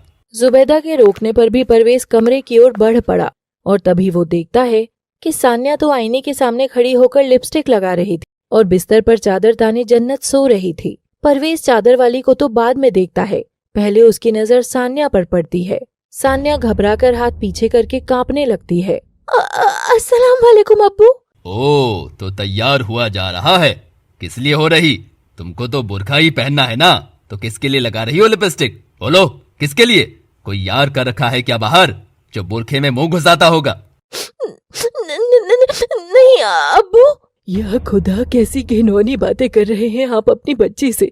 रिश्ते का कुछ तो लिहाज रखिए। सही कहा, मुझे बात ही तो नहीं करनी चाहिए। अब्बू की गुड़िया को तो मुझे खुद सजाना चाहिए ना। लाओ, वो मुझे दो। अब्बू नहीं। इधर दो, सुना नहीं? और परवेज सान्या के हाथ से लिपस्टिक छीनकर उसके पूरे मुंह पर पोत देता है। हाँ, अब हो गई तैयार हमारी बिटिया। जाओ, अब ऐसे जाना। हाँ, मगर हिजाब के बिना नहीं, समझी? जी अब्बू। जुबैदा सान्या को संभालती है कि तभी परवेज की नजर बिस्तर पर चादर ताने जन्नत पर पड़ती है। तो अब्बू की मल्लिका अभी तक सो रही है। मल्लिका जी, आप कहें तो उठा दूं आपको? और परवेज क्रोध में आकर चादर जैसे ही उतारता है, देखता है कि वहाँ जन्नत नहीं बल्कि बस तकियों का ढेर बिछा पड़ा था। ये देख परवेज की आंखों में ही नरक जलने लगा था। शाबाश जन्नत, शाबाश। अपने वालिद के मुंह पर कालिक पोतने के लिए ही जन्म लिया था। आज तूने साबित कर दिया। कहाँ गई है? मैंने पूछा कहाँ गई है? पता है किसी को? जुबैदा और सान्या सांस रोक कर खड़े थे कि तभी परवेज अपनी बेल्ट निकालता है और सान्या की ओर बढ़ता है। अपनी अप्पा का ख्याल रखना, ये कहा था ना तुझे, तो फिर वो भागी कैसे? या कहीं तूने तो नहीं? नहीं अब्बू, अल्लाह कसम, मुझे इस बारे में कोई इल्म नहीं है। माफ कर दो अब्बू। तभी परवेज की नजर तकिए पर रखी एक चिट्ठी पर पड़ती है और वो उसे उठाकर पढ़ता है। अब्बू, आप चाहते थे ना कि मैं इस घर से चली जाऊं, तो मैं चली गई, बस फर्क सिर्फ इतना है कि पहले आपकी मर्जी से निकाह करना था और अब अपनी मर्जी से निकाह कर रही हूँ। और अगर आपको मेरी पसंद और वो सुंदर जिंदगी देखनी है जो आप मुझे कभी न दे सके, तो दरियाबाग की हवेली में आपका स्वागत है। खुदा हाफिज। आपकी वो जन्नत जो हमेशा इस घर में नरक की तरह जलती रही। परवेज जैसे ही ये खत पढ़ता है, जुबैदा और सानिया तो कोना पकड़े कांप रहे थे, मगर परवेज की लाल आंखों में खून सवार था। मैं अभी आता हूँ। और वो कमरे से बिना कुछ बोले चला जाता है। अम्मी जान, अब्बू ऐसा क्यों करते हैं? क्या वो हमको जरा भी प्यार नहीं करते? चुप हो जा मेरी बच्ची। अब्बू नहीं करते तो क्या, अम्मी तो करती है ना। क्या अम्मी काफी नहीं है तुम दोनों के लिए? कुछ मर्दों की जल्लाद जैसी फितरत हो ही जाती है। तेरे अब्बू वही जल्लाद है। चुप हो जा। जन्नत नहा धोकर तैयार होकर नीचे आ ही रही थी कि तभी कमरे के दरवाजे से ही अमीना बेगम जन्नत को कमरे के अंदर धक्का मारती हैं। अम्मी! अम्मी, कोई तलवार नहीं चला दी है। अच्छा सुनो, घर में मल्लिका का परिवार यानी खाला खालू और भी लोग आए हैं, तो नीचे आओ तो बुरखे में आना। ये रहा बुरका। और अपने इस महल से निकलेंगी कब आप हूरे जन्नत? आओ जल्दी, इतना काम पड़ा है। जन्नत चुपचाप बुरखा थाम लेती है। अमीना के जाते ही समीर सीटी बजाता हुआ कमरे में घुसता है और जन्नत की नजर उस पर पड़ती है। वो त्योर चढ़ाकर क्रोध में आ जाती है। सुबह हो गई आपकी जनाब? आपको खबर भी है हम पर सुबह पहले क्या क्या गुजरी? और अब ये बुरखा आपकी अम्मी ने दे दिया। बस इतनी सी बात पर मुंह बन गया मेरी जन्नत का। अरे पगली, ये बुरखा ही तो है जो किसी को भी सीधे मेरी जन्नत देखने से रोकेगा, वरना अगर सबको ही जन्नत नसीब हो जाएगी तो कर्मों को कौन ही करेगा? समीर की बातों से जन्नत मुस्कुरा देती है। मगर वो अम्मी सुबह दुपट्टा। अरे बाबा, तुम बिना दुपट्टे में ही मेरे सामने रहा करो, और मैं तो कहता हूँ कि बिना किसी और आड़ के भी। बदमाश, जाओ यहाँ से। जन्नत बुरखा डालकर हॉल में पहुँचती है और देखती है कि सुबह जो समीर की विधवा बनी मल्लिका विलाप करके छाती पीट रही थी, वो सुबह के 10 बजे ही 10 समोसे वाली प्लेट उठाकर मुंह फाड़ फाड़ कर खा रही है। लो, इनकी इद्दत तो यहीं पूरी हो गई। जन्नत की आवाज सबको सुनाई पड़ती है और सब पलट कर देखते हैं कि तभी अमीना उसे फटाफट किचन में भेज देती है। यही है वो आपा जिससे समीर ने काला चटनी और डालना। समीर, ये समोसे में स्वाद क्यों नहीं आ रहा तुम्हारे बिना? एक काम कर मोटी, समीर को भी डाल ले समोसे में, तभी शायद तेरे पेट की आग शांत हो, भैंस की बच्ची। जन्नत बड़बड़ा ही रही थी कि अचानक उसका हाथ कोई खींच लेता है। हाँ, अरे अरे! ऑटो में सवार परवेज अपनी तलवार और 4 भाई बंधुओं को साथ बिठाए दरियाबाग की ओर निकल रहा था। रह रहकर उसके कानों में आवाज गूंज रही थी। जितना जलील तूने मुझे आज किया है ना, अल्लाह तुझे उसकी 100 गुना ज्यादा जलीलियत नसीब कराएगा। तू देख लेना, तू देख लेना। और अगर आपको मेरी पसंद और मेरी वो सुंदर जिंदगी देखनी है जो आप मुझे कभी न दे सके, तो दरियाबाग की हवेली में आपका स्वागत है। खुदा हाफिज। जानिए, क्या परवेज तलवार के जरिए बात करेगा? क्या जन्नत अपने अब्बू के सामने खड़ी भी हो पाएगी? जानने के लिए देखते रहिए लव सिटी की कहानी तेरे बिन। Please do like, share, subscribe and comment. Thanks for watching. Jannat के अब्बू जन्नत के इस कड़े कदम के बारे में सोच सोचकर भीतर जल रहे थे। तभी उधर जन्नत एक बंद कमरे में पहुंच जाती है जहां एकदम अंधेरा था। अचानक उसे दरवाजा बंद होने की आवाज आती है। नवाब साहब, ये आप ही है ना? पहली मुलाकात की शरारत अभी तक भूले नहीं आप समीर? अच्छा बाबा, बत्ती तो जलाओ। अचानक बत्ती जलती है और जन्नत देखती है कि वो किसी ऐसी जगह खड़ी थी जैसे वो असल में कोई जन्नत ही हो। उस कमरे में फर्श पर सुंदर सफेद धुआं उड़ रहा था। आसपास इतने गुलाब थे कि गिना नहीं जा सकता। तभी जन्नत गुलाब की पंखुड़ियों से बने रास्ते पर आगे चलती है और जैसे जैसे उसके कदम बढ़ते हैं उसके ऊपर फूलों की बारिश होने लगती है। या अल्लाह समीर, एक ही तो दिल है, कितनी बार दे आपको। कहाँ हो आप समीर? समीर, अब बाहर भी आ जाइए। आपके इश्क दिखाने के बाद हमको भी तो मौका दीजिए इश्क जताने का। और तभी धुएं के बीच से जन्नत की नजर समीर पर पड़ती है जो बाहें फैलाए उसके आगे खड़ा था। जन्नत दौड़कर उसके सीने से लग जाती है। दोनों की धड़कनें बेशुमार धड़क रही थी। दोनों की गर्म सांसें एक दूसरे के बदन को छू रही थी। जन्नत आहिस्ता से समीर के कानों में फुसफुसाती है। समीर, हमारा दिल बेतहाशा धड़क रहा है।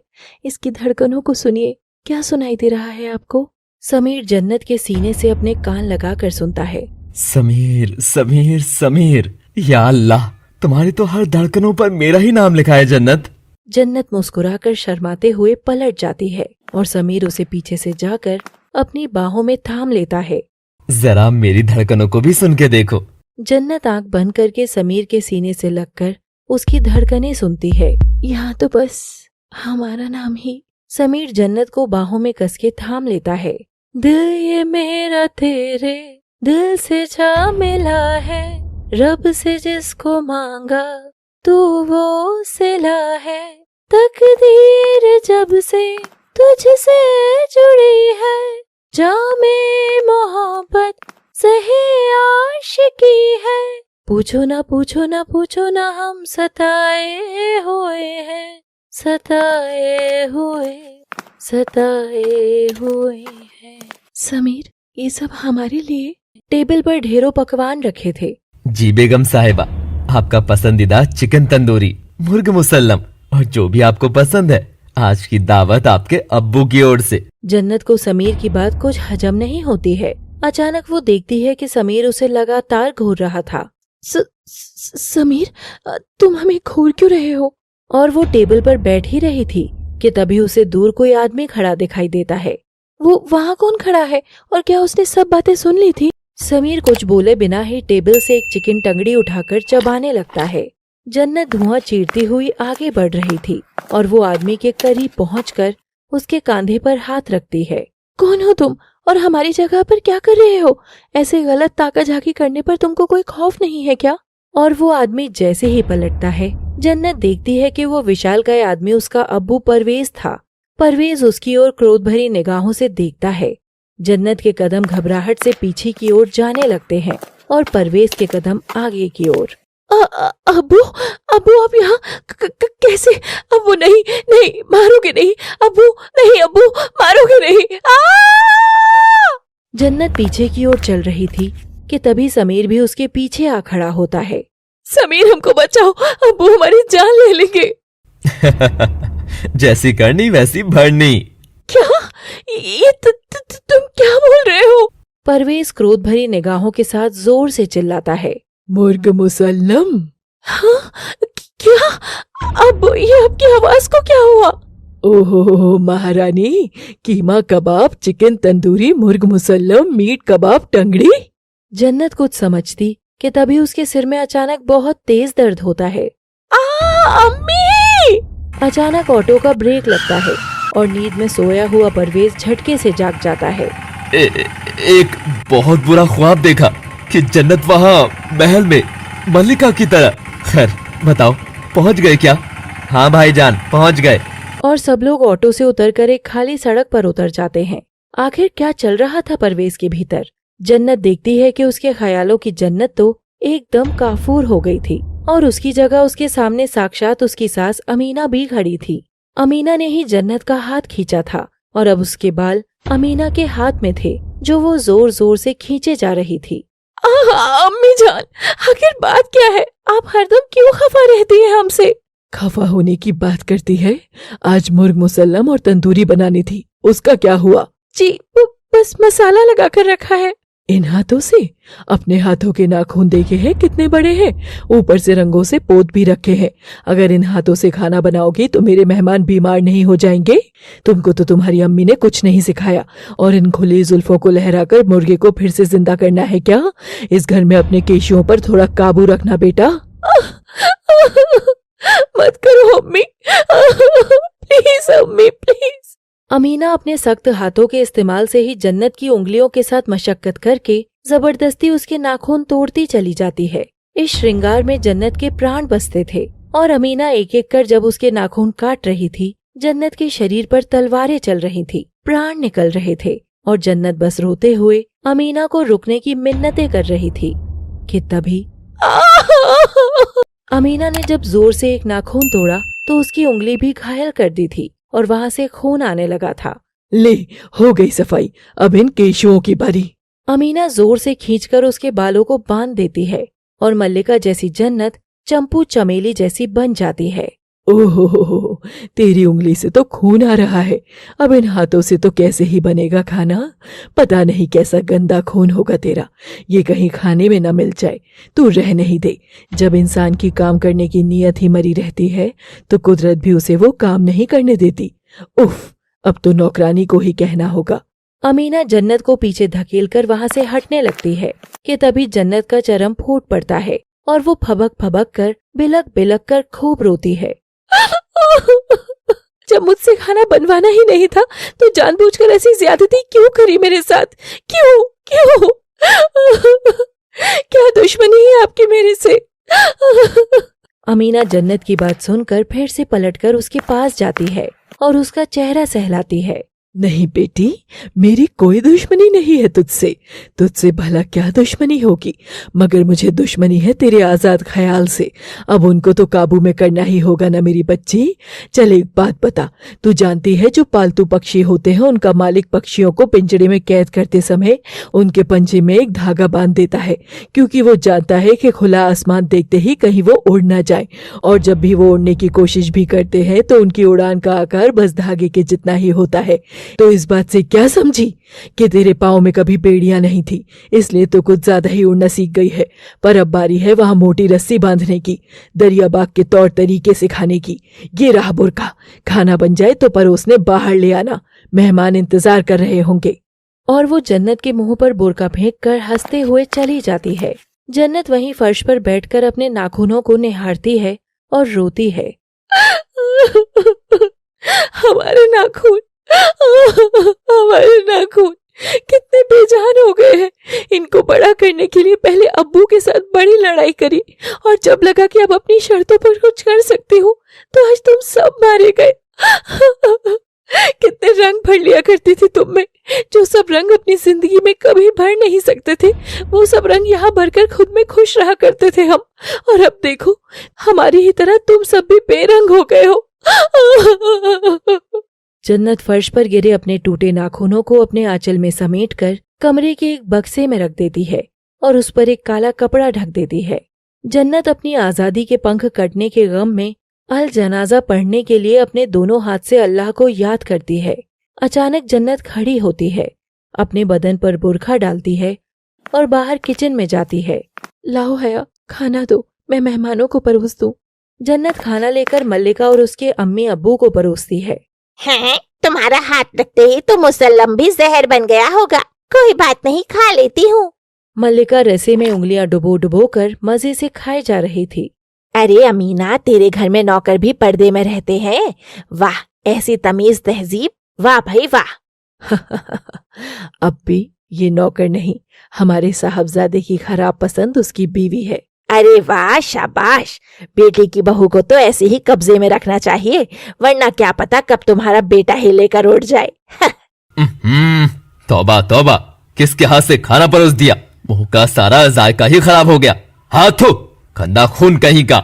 जन्नत अपनी नजरों के सामने अपनी सारी जलीलियत सहती चली जा रही थी कि तभी उसकी नजर दरवाजे पर खड़े उसके अब्बू परवेज पर पड़ती है, जो पुलिस बंधुओं के साथ आया था। उसी समय समीर का भी वहाँ आना हो गया, जो सारा तमाशा अपनी आंखों से देख लेता है।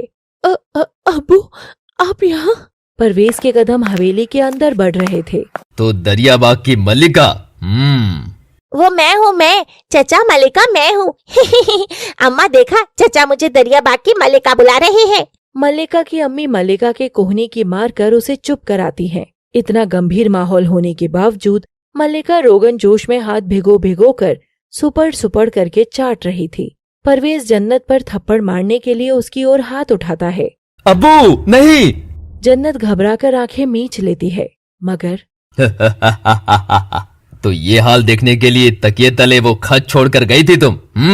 दरियाबाग की मल्लिकाए जन्नत बुरखे में मेहमानों को मुर्ग मुसल्लम परोस रही है। देखा भाइयों, तुमने देखा?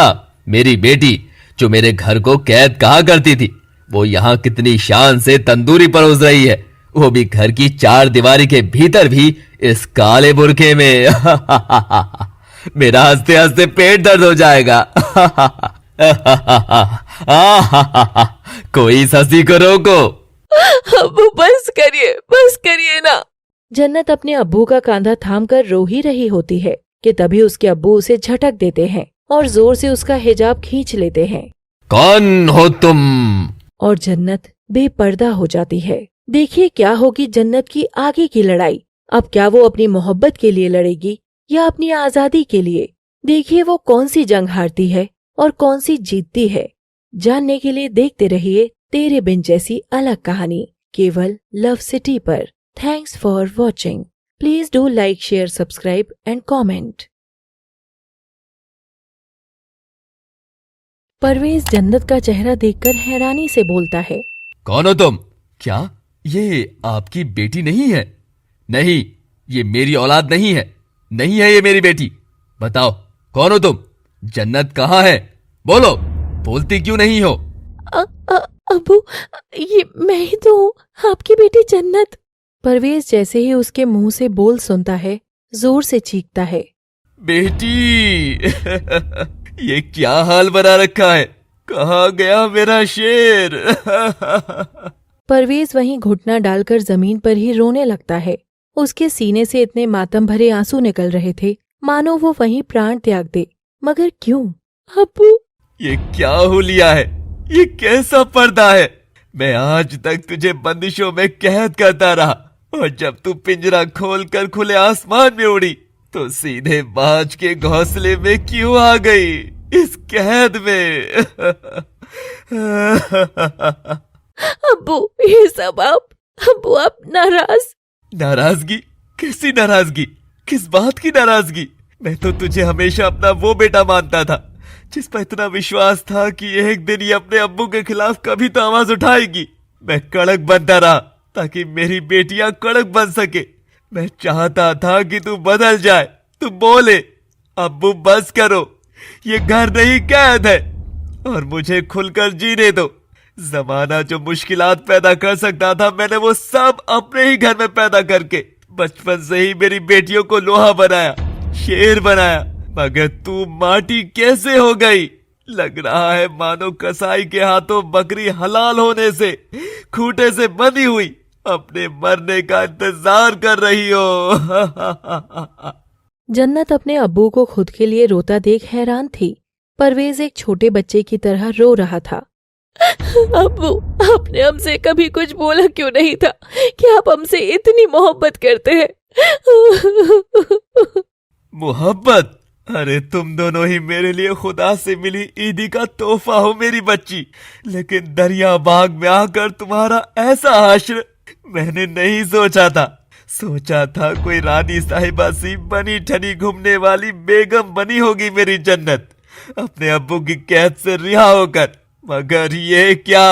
अपने केशियों को खुला करने के लिए जो तुम मुझसे भी बहस कर रखी थी, आज उनमें जान क्यों नहीं है? इस पर्दे ने मेरी गुड़िया के तो प्राण ही कैद कर दिए हैं। जन्नत भी अपने अब्बू के पास जाकर फूट फूट कर रोती है और वो अपने अब्बू के सीने से लगकर बिलख बिलख कर खूब खूब खूब रोती है।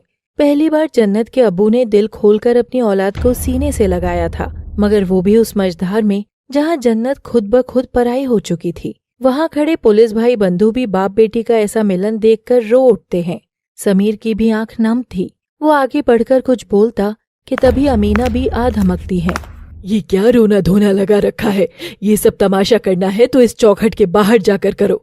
यहाँ हमारे मेहमानों के आगे ऐसी बकवास नहीं करना। ए लड़की, अपने अब्बू को उठा और दोनों निकलो यहाँ से। जब से आई है बस रायते की तरह फैलती ही जा रही है, फैलती ही जा रही है। गंदा खून कहीं के। अपने माँ बाप को यहाँ से अपने गंदे बाप को यहाँ से उठा और बाहर फेंक। हया, ये जहाँ जहाँ आंसू गिरे हैं फिनाइल से पोछा लगा देना। घर में कीटाणु नहीं आने चाहिए।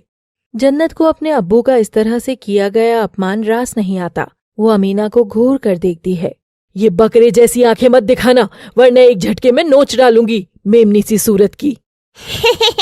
अब्बू मेमनी बोल दिया। हाँ, अब ऐसी सूरत है तो हिरनी तो नहीं बोलेंगे ना, मेमनी ही बोलेंगे ना। हिरनी तो बस मैं ही लगती हूँ। क्यों अब्बू, लगती हूँ कि नहीं? मल्लिका का अब्बू जब जवाब नहीं देता तो मल्लिका अपने वालिद के पेट में जोर से कोहनी मारती है। हाँ हाँ बेटी, एकदम हथनी, मेरा मतलब हिरनी लगती है मेरी नाजुक बेटी। या खुदा। हिरनियों की भी मल्लिका हूँ मैं। के मुंह से जन्नत के लिए ऐसी गुस्ताखी सुनते ही परवेज तिलमिलाता हुआ उठता है और जोर से उसकी ओर चीखता हुआ अपनी तलवार उठाता है। हे, क्या बोली? पीठ से चीर दूंगा तुझे। तभी जन्नत अपने अब्बू का हाथ पकड़ लेती है। अमीना ये देख सहम जाती है तो तभी अमीना के पास समीर आ जाता है। ये क्या बदसलूकी है जन्नत? तुम्हारे अब्बा जान मेरी अम्मी पर तलवार चलाने वाले थे। जन्नत समीर को अपनी अम्मी की साइड लेता देख उसे घूरती है और दोनों आमने सामने आ जाते हैं। हमारे अब्बू ने तुम्हारी अम्मी पर तलवार उठाई ये नजर आया, मगर तुम्हारी अम्मी इतनी देर से मेरे अब्बू को बदजात खून बोल रही है, गंदगी बोल रही है, एक बाप के दिल से निकले आंसुओं को कीटाणु बोल रही है, वो नहीं नजर आया। ओ कम ऑन जन्नत, तुम तो मेरी अम्मी को जानती ही हो ना, वो थोड़ा बहुत, मगर तुम तो। ओ कम ऑन समीर, तुम तो हमारे अब्बू को जानते ही हो ना, वो थोड़ा बहुत तो। समीर जन्नत के ऐसे जवाब से हैरान था। कल तक जो दो फूल प्यार की बगिया में खिल रहे थे वो आज एक भौरे और एक मधुमक्खी की वजह से आमने सामने हो गए थे। तभी ये तमाशा देख अमीना का ऊपरी माला गर्मा जाता है और वो अपने फोन से पुलिस का नंबर डायल करती है। हेलो, हाँ, ये घर में कोई तमाशा कर रहा है, इसको ऐसी सजा दीजिए कि फिर कभी छूटकर बाहर तक ना आ सके। जन्नत ये बात सुन घबरा जाती है। अरे तू घबरा क्यों रही है? मैंने मोटे मोटे हाड़ इस तलवार से काटे हैं, तो तेरी सास तो चूजा है चूजा। अब जब गलत करने की बदनामी हो ही गई है तो क्यों ना गलत करके ही सलाखों के पीछे चला जाऊं मैं। तभी पुलिस वाला आकर परवेज का हाथ दबोच लेता है। अमीना मैडम साहब को फोन करने की क्या जरूरत थी? मैं था ना यहाँ संभालने के लिए। ओह, बहुत हो गया तेरा, अब चल यहाँ से, वरना ऐसी हवालात में डालूंगा कि सारी उम्र सड़ेगा वहाँ पर। जन्नत ये देख अपने अब्बू के आगे हाथ जोड़ती है और उनसे विनती करती है। अब्बू, खुदा के वास्ते हमारे ससुराल से चले जाइए, अब्बू चले जाइए, आपको हमारी कसम। और परवेज ये सुनते ही पुलिस के साथ वहाँ से चला जाता है। अब अमीना जन्नत को घूरे जा रही थी, मगर जन्नत को अब अपने अब्बू के साथ की हिम्मत मिल गई थी। वो सीधे कमरे में जाकर इधर उधर क्रोध से चक्कर लगा रही थी। तभी समीर भी वहाँ आ जाता है। वो सब क्या था जो अभी नीचे हुआ? हाँ बताओ, वो सब क्या था अभी जो नीचे हुआ? हम भी वही जानना चाहते हैं। ओ मैन, खुदा के लिए मेरी बातें दोहराना बंद करो जन्नत। मैं कुछ पूछ रहा हूँ, बस उसका जवाब दे दो मुझे। नहीं देना जवाब? हाँ, नहीं देंगे हम कोई जवाब। हम आपसे कोई सवालात जवाब वाला खेल खेलेंगे ही नहीं, क्योंकि आप तो उसमें भी दगा ही देंगे। जन्नत की आंखें बोलते हुए भर आई थी और वो रोते हुए खिड़की के पास जाकर रोने लगती है। उम्र भर सो न सकेंगे, किसी के हो न सकेंगे, अजनबी तुम हो जाओ, गैर हम हो न सकेंगे, तुम्हारे घर को दर और खुदा तुमको बना लिया, खुदा तुमको बना लिया, तेरे वादे वो इरादे, तेरे वादे वो इरादे ओ मितवारे, सब कुछ भुला दिया रे वफा का कैसा सिला दिया। जन्नत रो रही थी कि तभी समीर पीछे से जाकर उसको थाम लेता है और उससे चिपककर वो भी रोता है। ओ मितवारे कैसा सिला दिया, ये वफा का कैसा सिला दिया, कैसा सिला दिया, ये वफा का कैसा सिला दिया। और जन्नत प्यार में चूर होकर उसको थामे हुए समीर के हाथ को चूमती है तो वो हाथ हवा हो जाता है। जन्नत हैरान होती है कि वहाँ समीर था ही नहीं। तभी वो पलटकर देखती है तो समीर तो बिस्तर में करवट मोड़कर सो भी चुका था। तुम्हारा रोना धोना हो गया हो तो कमरे की लाइट्स ऑफ कर दो, आज का तमाशा बड़ा लंबा था, मुझे अब आराम करना है। जन्नत समीर का ऐसा रूखापन देख मायूस हो गई थी। वो भी चुपचाप बिस्तर में आकर करवट मोड़कर सो जाती है। इस ओर समीर रात के जुगनू सी आंखें झपका रहा था जिसमें ढेरों आंसू थे, और दूसरी ओर जन्नत सो कम रो ज्यादा रही थी। दो प्यार करने वाले लोगों के रिश्ते का ऐसा हश्र हो जाना किसी बुरे ख्वाब से कम नहीं था। किसी बेगाने की खातिर तूने अपनों को भुला दिया, हाँ अपनों को भुला दिया, तेरे वादे वो इरादे। अगली सुबह होती है जन्नत पर्दा से अब बेपर्दा हो चुकी है। वो अंगड़ाई लेती है और मुस्कुराती है जैसे वो आज फिर से जन्मी हो। वो बड़ी खुश थी और वो नीचे हॉल में आ जाती है। तभी वो देखती है कि अमीना घर में खुले सिर घूम रही है और उसका पर्दा कांधे पर गिरा है। जन्नत खिलखिलाती उसके पास पहुंच जाती है। ओ सासू अम्मी, चो चुईट, आज मेरा साथ देने के लिए तुमने भी पर्दा नहीं डाला ना सिर पर? वाओ ना। ये सुनकर अमीना घबराते हुए सिर पर पर्दा रखती है और जन्नत को घूर कर देखती है। गुस्ताख लड़की, तेरी इतनी हिम्मत, तू घर में बेपर्दा होकर घूम रही है? बेपर्दा होकर घूम रही है, ये सब हराम है, ये है वो है, वही सब बातें, ब्ला ब्ला ब्ला ब्ला। थकती नहीं है क्या आप सासू अम्मी? परंपरा, प्रतिष्ठा, अनुशासन कर करके। हाँ, थकती नहीं है क्या? अरे कभी तो सिर से पर्दा हटाकर देखो ताकि तुम्हारे बालों में जो जुएं होंगी वो भी सांस ले सके। अमीना और वहीदा बीजी दोनों जन्नत का ऐसा बर्ताव देखकर एक दूसरे का मुंह देख रही थी। अब समीर दी वोटिनो की हो गया। कैसी कमली वर्गी गल्ला कर रही है ये अमीना। ओ बीजी साडी पंजाबी दादी, आहू आहू, तुसी भी पर्दे नू थोड़ी देर हटाकर कदे सांस ले लिया करो। और कुछ नहीं तो अपने बूढ़े बाल ही दिखा दिया करो। ऐसा लग रहा था जैसे ये वो जन्नत नहीं है, ये कोई और है। तभी मल्लिका भी दरवाजे से अंदर आ रही थी। ला ला ला ला ला ला ला ला ला ला ला। और जन्नत भी लहराती हुई मल्लिका के पास जाकर उसकी बाहों में अपना हाथ डालकर घूमी घूमी करने लगती है। ला ला ला ला ला। एक मोटा हाथी घूमने गया, मकड़ी के जाल में वो जाकर फंसा। जाल को देखा, देख कर डरा, दूसरे हाथी को इशारे से बुलाया, इधर आ इधर आ इधर आ। काला चांद मोटा हाथी बोला। अमीना रोते हुए मल्लिका को चुप कराती है। आखिर इसको हो क्या है? वो सासू माँ, गंदा खून हो ना, तो बस उसी का असर दिखा रही हूँ। अब देखो आखिर कौन है ये जन्नत परवेज खान। उधर कमरे में समीर सो रहा था कि तभी उस पर बाल्टी भरकर पानी जोर से फेंका जाता है। वो हड़बड़ा कर उठता है। बाढ़, बचाओ बचाओ बचाओ। वो देखता है कि पानी जन्नत ने ही डाला है। जन्नत उसे घूर कर देख रही थी। वो उठता है और बिना कुछ सोचे समझे सीधे जाकर जन्नत के तमाचा लगा देता है। अम्मी सही कहती हैं, तुम हो बद। समीर खुद की जुबान पर तो काबू कर लेता है, मगर क्या वो इस टूटते रिश्ते पर काबू कर सकेगा? क्या अंजाम होगा इस कहानी का और क्या हुआ होगा इस 5 साल के बीच? जानने के लिए देखते रहिए तेरे बिन, जो अब है अपने अंजाम की ओर। जुड़े रहिए अपने पसंदीदा लव सिटी के साथ। प्यार कम मिल रहा है तो शर्मा राइटर भी कम ही आएंगी। अब रोकना है तो रास्ता आप सब जानते हैं। Keep loving. Please do like, share, comment and subscribe. Thanks for watching. Sameer जन्नत को जोरदार तमाचा लगाता है और ये तमाचा जन्नत के गाल पर नहीं बल्कि इन दोनों के रिश्ते पर जा लगता है। और मारो, रुक क्यों गए? मारो ना, और तुम्हारी अम्मी भी मार रही है, अब तुम भी मारो। पहले हमें अब्बू मारते थे, पर अब पग पग पर हर कहीं बस चोट ही तो लग रही है। जन्नत, वो तो बस गुस्से में हाथ। तुम एक काम करो, बदले में मुझे भी चांटा लगा दो। जन्नत पलटकर समीर के गाल पर चांटा लगा देती है और समीर बस गाल सहलाता रह जाता है। दोनों एक दूसरे को देखते हैं और फिर बिलखते हुए एक दूसरे के सीने से जा लगते हैं। हम एक बात तो जान गए हैं।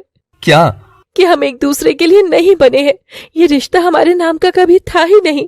ना तुमको मुझसे मोहब्बत है और ना ही शायद तुमको। ये सुनते ही जन्नत एक झटके में समीर से दूर हटती है। हाँ, नहीं है हमें तुमसे कोई मोहब्बत।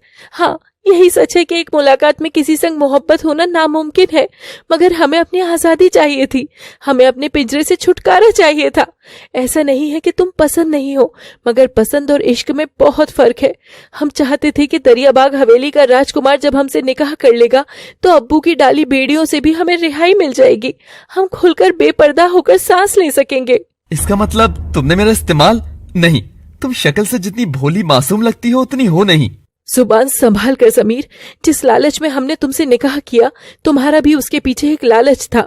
उस भैंस की बच्ची मल्लिका से निकाह ना हो, इसलिए तुमने भी हमसे निकाह इसी वजह से किया। तो इस्तेमाल तो तुमने भी हमारा किया, मगर शायद तुम एक बात भूल गए कि हमारे इस रूप के अलावा भी हमारे पास कुछ है। एक नरम दिल जो भले ही किसी भी वजह से इस घर में आया हो, मगर आया तुम संग ही था। मगर तुम तो जैसे इस रिश्ते में हो ही नहीं समीर। हम सच में तुम्हारी बेगम बनकर आए थे यहाँ, मगर तेरे बिन अब ये लड़ाई हमें थका रही है।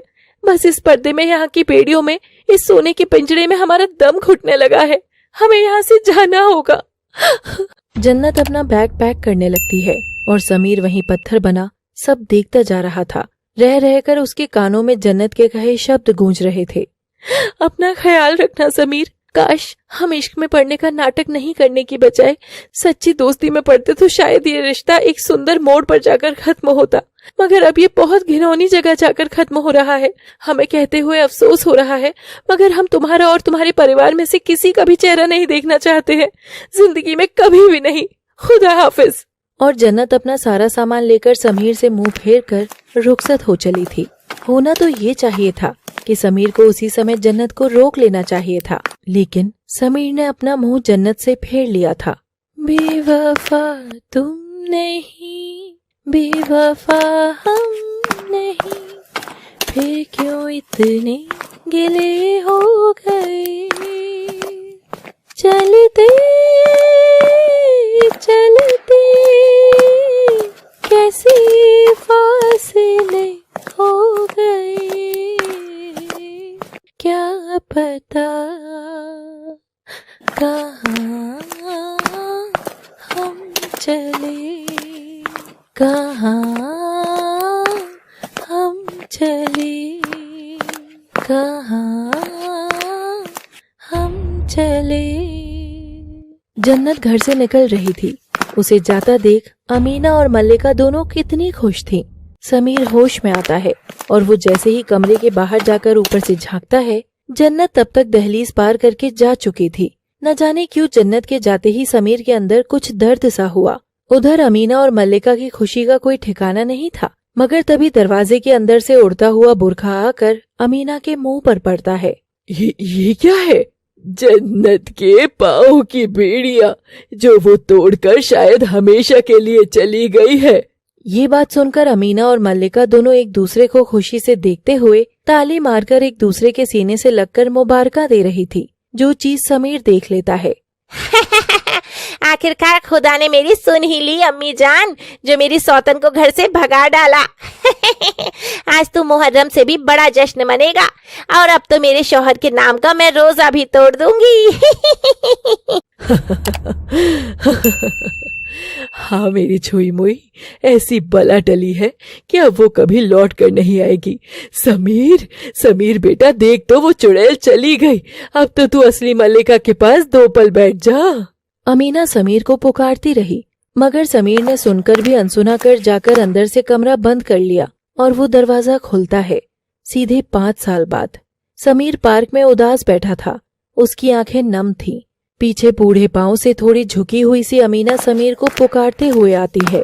समीर, समीर, नवाब कब तक तुम मुझसे नहीं बोलोगे? अम्मी से भी कोई ऐसे मुंह फेरता है क्या? देखो ना बेटा, हम तुम्हारी जान है, अम्मी जान। मगर समीर एक तलक भी अमीना की अरदास नहीं सुनता है और पलटकर नहीं देखता है। या अल्लाह, ये कैसा जुल्म कर दिया हम पर। 2 ही औलादें थी और दोनों को हमसे रुसवा कर दिया। अरे इतनी भी बड़ी खता नहीं थी मेरी जो ये सजा दी जा रही है हमें। अली तो मुझे अपनी दुनिया से अलग कर ही चुका है। हाँ, मैं नहीं चाहती थी कि वो कभी भी 7 समंदर पार विदेश में जाकर पढ़ाई करे। अरे पढ़ना था तो क्या अपने मुल्क में पढ़ने की जगह कम थी? देखा न तूने विदेश जाने का क्या हश्र हुआ। अपनी वहीदा बीजी के इंतकाल तक पर आना नसीब नहीं हुआ उसे। अल्लाह रहम करे। और एक तू है कि तू भी मत कर समीर, अपनी अम्मी के साथ ऐसा सलूक मत कर। समीर उठता है और बिना अमीना की ओर देखते हुए वहाँ से जाने लगता है कि तभी उस बगीचे में से एक 3 साल की छोटी बच्ची दौड़ी दौड़ी आती है और अमीना को देखकर हंसती है। आप बूढ़ी हो ना? अमीना बच्ची का ऐसा सवाल सुनकर चिढ़ जाती है। बताओ ना, बूढ़ी हो ना आप? मेरे अब्बू कहते हैं कि बड़े लोगों के बाल इसलिए सफेद होते हैं क्योंकि वो बूढ़े होते हैं। तो देखो आपकी भी बाल सफेद है। आपको पता है बूढ़े लोग फरिश्ते होते हैं, मेरी दादी की तरह। पता है मेरी दादी दूर आसमान से हमको दुआएं भेजती है।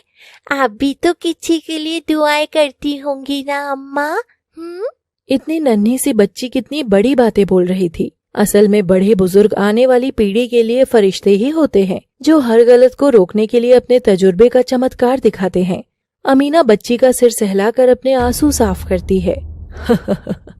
बातें तो बड़ी प्यारी करती हो। क्या नाम है तुम्हारा? और यहाँ अकेले क्यों घूम रही हो? कहीं गुम तो नहीं हो गई हो? मेरा नाम अमीना, और वो रहे ना मेरे अब्बू। अब्बू, अब्बू। छोटी अमीना दौड़ते हुए जाकर समीर का हाथ पकड़ लेती है। अब्बू, अब्बू, आप रुक क्यों नहीं लाए थे? अरे आप लो लाए हो? लो क्यों लाए हो आप? नहीं लोला अमीना, चलो घर चले। अब्बू, वहाँ पर फरिश्ता था, सफेद बाल वाला, एकदम दादी जैसा। अमीना ये जानकर कि ये छोटी बच्ची उसी की पोती है, समीर की ओर तड़प कर देखती है और अपनी झोली फैला देती है। और उधर समीर अमीना की ओर देखता है कि तभी समीर का हाथ आकर कोई थामता है। क्या सोच रहे हो, माफ करूं या नहीं? पता है समीर, माफी से बड़ी कोई राहत नहीं होती।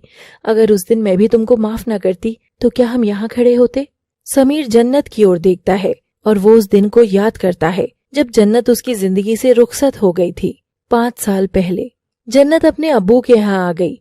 उसे अम्मी अब्बू का भरपूर प्यार, परवाह और हर किस्म की आजादी मिल रही थी, मगर उसे ऐसा लग रहा था मानो सब कुछ होकर भी वो भीतर से एकदम अधूरी है। उधर समीर की जिंदगी में भी सब सामान्य हो चला था। वो आज भी मल्लिका से दूर भागता था, मगर किसी और लड़की के करीब जाने तक का ख्याल उसके जहन में नहीं आता था। दोनों अपने अपने कमरे के कोनों से आसमान में झांक रहे थे। बिखरे बिखरे से थे हम पहले, अब संवरने लगे, तुम्हारी गलियों से रोजाना हम गुजरने लगे। अगला दिन उगता है। जन्नत रोज की तरह घर से बाहर ताजी हवा के लिए निकलती है तो वो देखती है घर के बाहर बुर्खा पहने हुए कोई खड़ा है। जन्नत ये देख हैरान रह जाती है। कहिए मोहतरमा, कोई तकलीफ आपको? अब्बू, अब्बू, बाहर कोई खातून आई है। तभी बुरके से हाथ आते हैं और जन्नत का मुंह ढकने लगते हैं। जन्नत छटपटा जाती है। छोड़ो हमें, छोड़ो, हम शादीशुदा हैं, छूओगे तो नरक में सड़ोगे। और बुरखे में से चेहरा समीर का निकलता है और जन्नत ये देखकर चौंक जाती है। जन्नत उसके सीने पर मुक्के बरसाने लगती है। इतनी देर लगा दी आने में। इस बार साथ में अपने मोहब्बत लाया हो ना, तो आने में थोड़ी सी देर हो गई। फरेब भी हो तुम, मोहब्बत भी लाए हो तो पर्दे में कैद करके। कहीं भीतर से फिर से कोई ठगी का इरादा तो नहीं है ना? नहीं, कभी नहीं। अब से ठगा जाएगा तो बस एक चीज को, ये रीति रिवाजों को, समाजों को, ऐसे बंधन को जिसने लड़की को कभी आगे ही नहीं बढ़ने दिया। जानते हो समीर, पर्दा कितनी सुंदर चीज लगता है जब वो गहने की तरह पहना जाए, लेकिन जब वही पर्दा बेड़िया बन जाए तो वो दम घोटने लगता है। हमारा भी दम घुटने लगा था वहाँ। समीर ये सुनते ही बुर्खा निकाल कर उसे दूर फेंक देता है। अब से दिल दुखेगा तो पहले मेरा दुखेगा, सांस टूटेगी तो पहले मेरी टूटेगी, और मोहब्बत होगी तो ज्यादा मैं ही करूंगा। समीर, तुम भी ना। दोनों रूठे प्रेमी मानकर एक दूसरे के सीने से लग जाते हैं। तेरे बिन सब फीका सा था, तू है तो नीम सा जग भी चाशनी सा लगे। हाँ, हमें इश्क है तुमसे। मुझे भी तुमसे बेइंतहा मोहब्बत हो गई है जन्नत, चेहरे से शुरू होकर जो रूह तक जा मिले, ऐसी मोहब्बत। दोनों का मिलन देख जन्नत का परिवार भी बहुत खुश हो गया था। लेकिन समीर जब जन्नत के साथ अमीना के पास गया तो अमीना ने जन्नत और उसमें से एक को चुनने का फैसला दिया। जन्नत की दुनिया मुझसे है अम्मी, इसीलिए मैं जन्नत को चुनूंगा ताकि मैं उसकी उम्र भर छत बन सकूं और वो मेरा घर। खुदा हाफिज। उस रोज समीर ने जन्नत का साथ देते हुए अमीना से मुंह फेर लिया था और वो इस कदर नाराज हुआ कि 5 बरस तक कुछ नहीं बोला। मगर इस बीच जन्नत और समीर की एक प्यारी सी बेटी हुई। सोचा क्या नाम रखना है अपनी राजकुमारी का? जो तुम कहो जान। अमीना, हमारी अपनी अमीना, अम्मी की परछाई अमीना। ये सुनते ही समीर की आंख तो बह पड़ी और वो जन्नत को सीने से लगा लेता है। तुम बोलोगे नहीं तो क्या मैं समझूंगी भी नहीं कि अम्मी की तुमको कितनी कमी खलती है। और समय बीतता गया। हर बार अमीना समीर से किसी भी तरह मिलने का बहाना करती, मगर समीर अमीना का चेहरा भी नहीं देखता था। ऐसे करते हुए 5 बरस बीत गए थे और उस रोज हम दोनों एक दूसरे को माफ करके मोहब्बत का इजहार नहीं करते तो आज समय में 5 बरस आगे चलकर नहीं खड़े होते। माफ करने से रिश्तों में नई जान आती है। और अमीना दौड़ती हुई समीर की ओर आती है और हाथ जोड़ती है, मगर समीर अम्मी के सीने से लग जाता है। अमीना अपनी पोती को पप्पियां झप्पियां करती है। अब्बू, बड़ी अमीना ने मेरा गाल गीला कर दिया। जन्नत, शुक्रिया जन्नत। पर सिवाय माफी के मेरे पास कुछ नहीं है देने को, तो क्या तुम मुझे माफ कर सकोगी? बड़ों की गलतियों से ही हम छोटे सीख सकेंगे, तो शुक्रिया अम्मी, अब घर चलें। और इस तरह जन्नत और समीर की बसाई छोटी सी दुनिया बिखर कर फिर से नए आकार में ऐसी सिमटी कि कहानी को एक सुखद अंत दे गई। दोस्तों, मेरी कहानी को प्यार कम मिला है, तो अब बारी है लंबी छुट्टी पर जाने की। आप लव सिटी को तो प्यार देते रहना। शर्मा राइटर बिना प्रेम मिले नहीं लौटेंगी, तो लव सिटी को 10 लाख पहुंचाने में आपकी ही मदद लगेगी। तब तक के लिए लव सिटी से जुड़े रहिए। Keep loving. Please do like, share and subscribe and comment also.